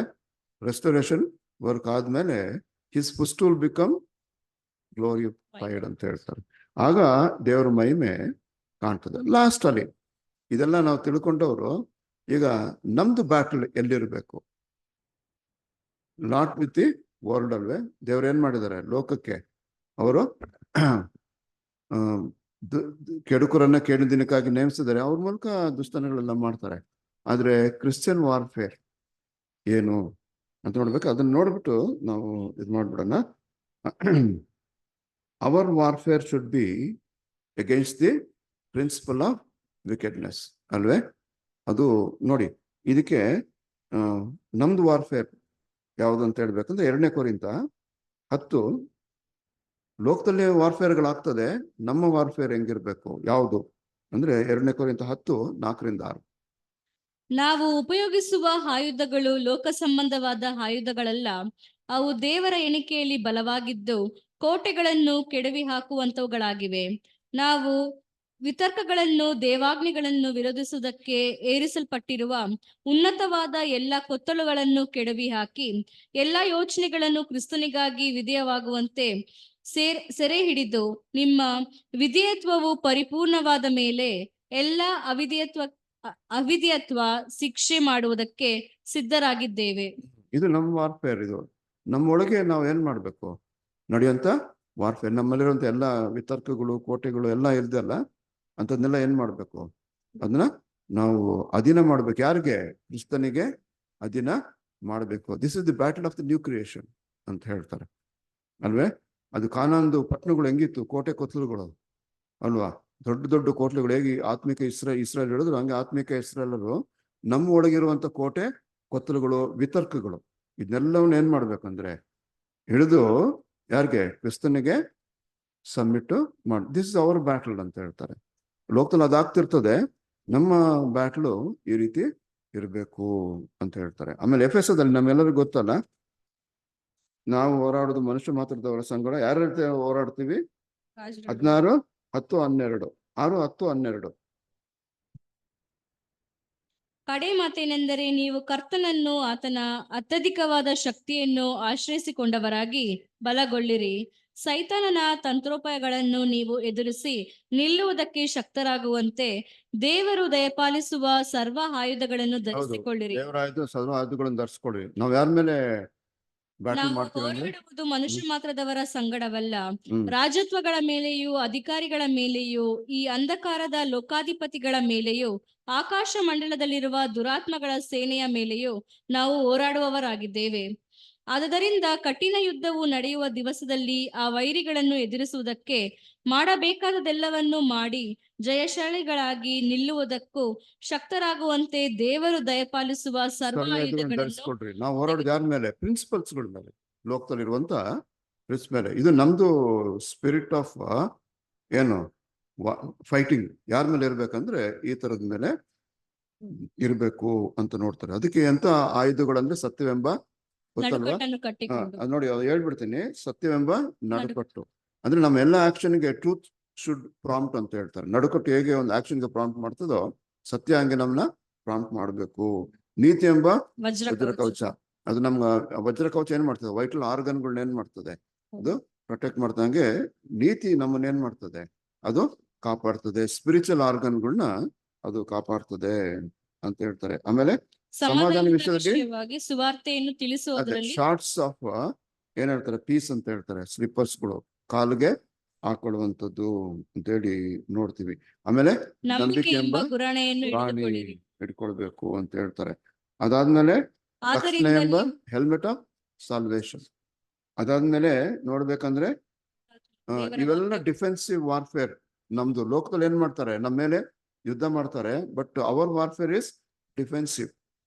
ನಮ್ಮ ನಂಬಿಕೆ ನಿರೀಕ್ಷೆಗಳನ್ನ ಉಳಿಸ್ಕೊಳ್ಳೋಕೆ ನಮ್ಮ ಹೋರಾಟ ಏನಾಗ್ಬೇಕಂದ್ರೆ, ಕ್ರೈಸ್ತರು ಮಾಡತಕ್ಕ ದಿವ್ಯ ಯುದ್ಧವನ್ನು ನೀನೇನ್ ಮಾಡ್ಬೇಕು? ಮಾಡು ಅಂತ ಹೇಳ್ತಾರೆ. ಅದು ಈ ಡಿಫೆನ್ಸಿವ್ ವಾರ್ಫೇರ್. ಒಂದೇ ಒಂದು ಅಫೆನ್ಸಿವ್ ವೆಪನ್ ಏನಂದ್ರೆ ದೇವರ ವಾಕ್ಯವೆಂಬ ಖಡ್ಗ ಹಿಡಿದುಕೊಳ್ರಿ ಅಂತ ಹೇಳ್ತಾರೆ. ಅದೊಂದೇ ಅಫೆನ್ಸ್. ನಾವು ಯಾವ್ದಾದ್ರೆ ಉಪಯೋಗಿಸ್ಕೊಳ್ಬೇಕಂದ್ರೆ ದೇವರ ವಾಕ್ಯ ಮೂಲಕ ನಾವು ಫೈಟ್ ಮಾಡಿ. ಅದಕ್ಕೆ ನಮ್ಮ ರಫಿ ಎಸ್ ಸ್ವಾಮಿಯನ್ನು ಕೂಡ ಅಲ್ವೇ, ಅವ್ರ ಶೋಧನೆಗೊಳಗಾದಾಗ ಅವರು ಅಫೆನ್ಸಿವ್ ಆಗಿ ಯೂಸ್ ಮಾಡಿದ ಯಾವ್ದು? ಸೈತಾನನಿಗೆ ದೇವರ ವಾಕ್ಯ ಎಂದು ಬರದದೆ ಅಂತ ಹೇಳುವಂಥದ್ದನ್ನ ಇಲ್ಲಿ ನೋಡ್ತೀವಿ. 8ನೇದಿದೆ, ಇಲ್ಲಿ 7 ವೆಪನ್ಗಳಿದೆ. 8ನೇದು ಬಹಳ ಮುಖ್ಯ, ಅದನ್ನ ಬಹಳ ಚೆನ್ನಾಗಿ ಯಾವ್ದಂದ್ರೆ ಪ್ರೇಯರ್, ಪ್ರಾರ್ಥನೆ. ಅದೇ a prayerful person is a powerful person ಅಂತ ಹೇಳ್ತಾರೆ ಅಲ್ವೇ. ಅವರು ಅದು ಪ್ರಾರ್ಥನೆ ಬಹಳ ಮುಖ್ಯ. ಇದೆಲ್ಲವನ್ನ ಯಾವ್ದ್ರ ಮೂಲಕ ಮಾಡ್ಬೇಕು? ಜಯಿಸ್ಬೇಕು. ಪ್ರಾರ್ಥನೆ ಮುಖಾಂತರ ಜಯಿಸ್ಬೇಕು. ಇದು ಒಂದು ಟೂಲ್ ದೇವ್ರು ನಮಗೆ ಕೊಟ್ರೆ, ಎ ಪವರ್ಫುಲ್ ಟೂಲ್ ದೇವರು ಭಕ್ತನ ಕೈಲಿ ಕೊಟ್ಟಿರೋದೇನಂದ್ರೆ ಪ್ರೇಯರ್ ಅಂತ ಹೇಳ್ತಾರೆ. ಇದೆಲ್ಲ ನಮ್ಮ ಪ್ರೇಯರ್ಗಳ ಮುಖಾಂತರ ಏನ್ ಮಾಡ್ಬೇಕು? ಇದನ್ನ ನಮ್ಮನ್ನ ಕಾಪಾಡ್ಕೊಳ್ಬೇಕು ಅಂತ ಹೇಳ್ತಾರೆ. ಇದೆಲ್ಲ ಮಾಡಿಬಿಟ್ಟು ನಾವು ಏನಾಗ್ಬೇಕಂತ ಹೇಳಿದ್ರೆ we should become more then conquerors ಅಲ್ವೇ? ರೋಮ 8ರಲ್ಲಿ ಹೇಳ್ತಾರೆ ನಾವು ಎಲ್ಲಾ ವಿಷಯಗಳಲ್ಲಿ ಪೂರ್ಣ ಜಯಶಾಲಿಗಳಾಗ್ತೀವಿ. ಬರೀ ನಾವು ಜಯಶಾಲಿಗಳಲ್ಲ, we should become more then conquerors. ಅದು ದೇವ್ರ ಸಾಹಿತ್ಯದ ಏನಾಗ್ತದೆ, ಅದು ಆಗ್ತದೆ ಅಂತ ಹೇಳ್ತಾರೆ. ಅಂದ್ರೆ ಇಸ್ರೇಲ್ ವಿಷಯದಲ್ಲಿ ನಾವೇನ್ ಮಾಡ್ಬೇಕಂದ್ರೆ ಅದು ಗೊತ್ತಲ್ಲ, ನಾವು we should pray for the peace of Jerusalem ಅಷ್ಟೇ. ನಾವು ಮಾಡೋಂಥದ್ದು ಈಗ ನಡೆಯುವಂತ ಈಗ ಏನು ಎಲ್ಲ ಆಗ್ಬಿಡ್ತದೆ ಅನ್ಕೊಂಡಿದ್ವಿ, ನೋಡಿದ್ರೆ ಇರಾನ್ ಏನ್ ಮಾಡ್ತದೆ ಆಗ್ತದೆ. ಅಂದ್ರೆ ಜೆರೂಸಲೇಮ್ ಮೇಲೆ ಅವ್ರು ಅಟ್ಯಾಕ್ ಆಗ್ಲಿಲ್ಲ. ಯಾವತ್ತು ಜೆರೂಸಲೇಮ್ ಮೇಲೆ ಅಟ್ಯಾಕ್ ಆಗ್ತದೋ ಆವತ್ತು ಇಂಡಿಕೇಶನ್ ಏನಂದ್ರೆ ಇದು ಸರಿಯಾದ ಇದು ಡಿಸಿಸಿವ್ ಬ್ಯಾಟಲ್ ಶುರು ಆಯ್ತು ಅಂತ. ಈ ಸತಿ ಟೆಲ್ ಮೇಲೆ ಬಂತು ಅಷ್ಟೇ, ಮುಂದೆ ಬರ್ಲಿಲ್ಲ ಅಂತ ನೋಡ್ತೀವಿ. ಅದಕ್ಕೋಸ್ಕರ ಈ ಆರ್ಮೆಗೆದೋನ್ ಅಂದ್ರೆ ಏನು, ಆದ್ರಿಂದ ಇದನ್ನ ಆರ್ಮೆಗೆದೋನ್ ಅಂದ್ರೆ ಏನು, ಅದು ಪ್ರಕಟಣೆಯಲ್ಲಿ ಹೆಂಗೆ ಬರ್ತಿದೆ, ಅದು ಯಾರ ಮೂಲಕ ಬರ್ತದಲ್ವೇ, ಘಟಸರ್ಪ ಇದು ಮೃಗ ಮತ್ತು ಪ್ರವಾದಿಗಳ ಮುಖಾಂತರ ಹೆಂಗೆ ಆಗ್ತದೆ ಅಂತ ಹೇಳಿದ್ರು. ರಿಯಲ್ ಬ್ಯಾಟಲ್ಗಳು ಏನು ಅಂತ ಹೇಳ್ಬೇಕಂದ್ರೆ ಅದು ಇಸ್ರೇಲಿಂದ ಆಗಂಥದ್ದು, ಇಸ್ರೇಲ್ ನಡೆಯುವಂತ ಘಟನೆಗಳು ಅಂತೇಳಿ ಇಲ್ಲಿ ನಾವು ನೋಡಿದ್ವಿ. ಹಾಗಾದ್ರೆ ನಾವು as A soldiers of Christ ಅಲ್ವೇ, ನಮ್ಮ ನಂಬಿಕೆಗಳನ್ನ ಈ ಸರ್ವಾಯುಧಗಳನ್ನ ಕೊಟ್ಕೊಂಡು ನಾವೇನ್ ಮಾಡ್ಬೇಕು, we should fight against this principles ಅಂತ ಹೇಳ್ತಾರೆ. ಅವೆಲ್ಲ ನಮ್ಮ ಶರೀರದ ಮೇಲೆ ಏನ್ ಮಾಡ್ತದೆ, ಯುದ್ಧ ಮಾಡುವ ಶರೀರಾಭಿಲಾಷೆಗಳ ಮೇಲೆ ನಾವೇನ್ ಮಾಡ್ಬೇಕು, ಯುದ್ಧಗಳನ್ನ ಮಾಡ್ಬೇಕು ಅಂತ ಇಲ್ಲಿ ಹೇಳ್ತಾರೆ. ಹಾಗಾದ್ರೆ ಈ ದಿನ ನಾವ್ ಇದೆಲ್ಲ ನೋಡಿ ನಮ್ಮ ಒಂದು ಫೈಟಿಂಗ್ ಸ್ಪಿರಿಟ್ ಅದು ಯಾವ್ದ್ಮೇಲೆ ಇರ್ಬೇಕಂದ್ರೆ ನಮ್ಮ ನಂಬಿಕೆಯನ್ನು ಕಾಪಾಡಿಕೊಳ್ಳೋದಕ್ಕೆ ಮತ್ತು ನಮ್ಮಲ್ಲಿರುವಂತಹ ಕುತರ್ಕಗಳು ವಿವಾದಗಳೆಲ್ಲವನ್ನು ನಾವು ಕ್ರಿಸ್ತನಿಗೆ ಅಧೀನ ಮಾಡ್ಕೊಳ್ಳೋಕೆ, that should be our fighting. ಅದಕ್ಕೆ ಕ್ರೈಸ್ತ ನಂಬಿಕೆಯುಳ್ಳವರು ಮಾಡತಕ್ಕ ಶ್ರೇಷ್ಠ ಹೋರಾಟಗಳನ್ನು ಮಾಡಿ ನಮ್ಮ ವಾರ್ಫೇರ್ ಎಲ್ಲ ಇಲ್ಲಿರ್ಬೇಕು. ಲೋಕದಲ್ಲಿ ದೇವರು ಅವ್ರ ವಾರ್ಫೇರ್ ಆಗ್ತದೆ. ಅಲ್ಟಿಮೇಟ್ಲಿ ದೇವರ ಮಹಿಮೆ ಎಲ್ಲಿಂದ ಪ್ರಾರಂಭ ಆಗ್ತದೆ, ಇಸ್ರೇಲಿಂದ ಪ್ರಾರಂಭ ಆಗ್ತದೆ. ಅದು ಎಂಡ್ ಆಫ್ ದಿ ಆರ್ಮೆಗೆಡೋನ್ ಸ್ಟೇಜ್ ಅಂತ ಹೇಳ್ತಾರೆ ಅಲ್ವೇ. ದೇವ್ರ ನಮ್ಗೆ ಸ್ತೋತ್ರ. ಇದೆಲ್ಲ ನಮಗೆ ಮುಂದಾಗಿ ಏನ್ ಮಾಡಿದ್ದಾರೆ, ತಿಳಿಸಿದ್ದಾರೆ. ಇನ್ನೂ ಹೆಚ್ಚಿಗೆ ಅಂಶವನ್ನು ತಿಳ್ಕೊಳ್ಬೇಕಂದ್ರೆ ಫ್ರಾಂಕ್ ಶಾಲು ಅವರು ಈ VL ವಿಷಯದಲ್ಲಿ ಮಾತಾಡಿದ್ದಾರೆ. ಪಾಸ್ಟರ್ಸ್ ಸುಮಾರು 600 ಪೇಜ್ ಬರೆದಿದ್ದಾರೆ. ಇದು ಅದು ಅವ್ರ ಕಾಲದಲ್ಲಿ ಫಸ್ಟ್ ವರ್ಲ್ಡ್ ವಾರ್ ಇದು ಆಗ್ತದೆ ಅಂತ ತಿಳ್ಕೊಂಡ್ರು, ಅದಾಗ್ಲಿಲ್ಲ. ಇವತ್ತು ಬ್ರದರ್ಸ್ ಏನ್ ಹೇಳ್ತಾರೆ, ದಟ್ ಪ್ರಿನ್ಸಿಪಲ್ಸ್ ಏನಾಗ್ತದೆ ಈಗ್ಲೂ ಅವರು ಮಾಡಿದಂತ ಕೆಲವು ಐಡಿಯಾಗಳು ಕೊಟ್ಟಿದಾರಲ್ಲ, ಅದು ಈಗ್ಲೂ ಏನಾಗ್ತದೆ, ಕಂಟಿನ್ಯೂ ಆಗ್ತಾ ಇರುವಂತದನ್ನ ಅಲ್ಲಿ ನೋಡ್ತೀವಿ. ಇನ್ನೊಂದ್ ಕಡೆ ಆರ್ಮೆಗೆಡೋನ್ ಅಂದ್ರೆ 4th ಕೈಂಡ್ ಅಲ್ವೇ, ಅಲ್ಲಿ ನಾವು ನೋಡ್ತೀವಿ. ಅದು ಬೇರೆ ವಿಷಯ, ಟೈಮ್ ಆಯ್ತಾ ಬಂದಿದ್ರಿಂದ ಯಾವ್ದೇ ಅಂತ ಹೇಳ್ತಾರೆ, ಸೋಷಿಯಲ್ ಸೊಸೈಟಿ ಅಲ್ವೇ ಆರ್ಮೆಗೆಡೋನ್ ಅಂತ ಹೇಳ್ತಾರೆ. ಫೈನಾನ್ಸ್ ಸಿಸ್ಟಮ್ ಬೀಳ್ಬೇಕು, ಅದಾದ್ಮೇಲೆ ರಿಲಿಜಿಯನ್ ಅಲ್ವೇ, ಅದು ಮತ್ತೆ ಇನ್ನೊಂದು ಪೊಲಿಟಿಕಲ್ ಸಿಸ್ಟಮ್, 4 ಅಲ್ವೇ. ಲಾಸ್ಟ್ ಫೇಸ್ ಆರ್ಮೆಗೆಡೋನ್ ಇದೇನಾಗ್ತದೆ, ಇದೆಲ್ಲ ಕೊಲಾಪ್ಸ್ ಆಗ್ತದೆ. ಈ ದೃಷ್ಟಿಯಿಂದ ನೋಡ್ಬೇಕಂದ್ರೆ ಇವಾಗೆಲ್ಲ ಯಾವ್ದ್ರ ಮೇಲೆ ನಿಂತಿದೆ, ಫೈನಾನ್ಸ್ ಮೇಲೆ. ಒಂದ್ಸತಿ ಫೈನಾನ್ಸ್ ಕೊಲಾಪ್ಸ್ ಆದ್ರೆ ಏನಾಗ್ತದೆ, ಎಲ್ಲ ಕೊಲಾಪ್ಸ್ ಆಗ್ತದೆ. ಇದು ಬೇರೆ ವ್ಯೂ. ಆರ್ಮೆಗೆಡೋನ್ ನಲ್ಲಿ 4 ವಿಧವಾದಂತ ಬ್ಯಾಟಲ್ಗಳನ್ನು ನಾವು ನೋಡಿದ್ದು ದೇವರ ಯುದ್ಧ, ಬ್ಯಾಟಲ್ ಆಫ್ ದಿ ಗ್ರೇಟ್ ಏನ್ ಹೇಳ್ತಾರೆ ಆಲ್ಮೈಟಿ, ಅದಂತ ನಾವು ವಾಕ್ಯದಲ್ಲಿ ನೋಡಿದ್ವಿ. ದೇವರು ಈ ವಾಕ್ಯಗಳನ್ನ ಆಶೀರ್ವದಿಸಲಿ. ನಮ್ಮಲ್ಲಿರುವಂತ ಹೋರಾಟ ಮನೋಭಾವ ಅದೆಲ್ಲ ಏನಾಗ್ಬೇಕು, ನಮ್ಮ ನಂಬಿಕೆಯನ್ನು ಕಾಪಾಡಿಕೊಳ್ಳೋದಕ್ಕೆ, ನಮ್ಮ ಕುತರ್ಕಗಳನ್ನೆಲ್ಲ ಕ್ರಿಸ್ತನಿಗೆ ಅಧೀನ ಮಾಡ್ಕೊಳ್ಳೋದಕ್ಕೆ ಇರಲಿ. ಲೋಕದಲ್ಲಿ ದೇವರು ಅವ್ರ ಕೆಲ್ಸಗಳನ್ನ ಮಾಡ್ತಾರೆ. ಇಸ್ರೇಲರಿಗೆ ನಾವು ಅವ್ರು ಯಾವಾಗ ದೇವ್ರ ಕಡೆ ತಿರ್ಕೊಳ್ತಾರೆ, ಅದಕ್ಕೋಸ್ಕರ ನಾವು ಏನ್ ಮಾಡ್ಬೇಕು, ಪ್ರಾರ್ಥನೆ ಇಸ್ರೇಲ್ಗಾಗಿ ಮಾತಾಡ್ಕೊಳ್ಬೇಕು. ದೇವ್ರ ಈ ವಾಕ್ಯಗಳನ್ನ ಆಶೀರ್ವದಿಸಿ ನಡೆಸಲಿ. ಆಮೇಲೆ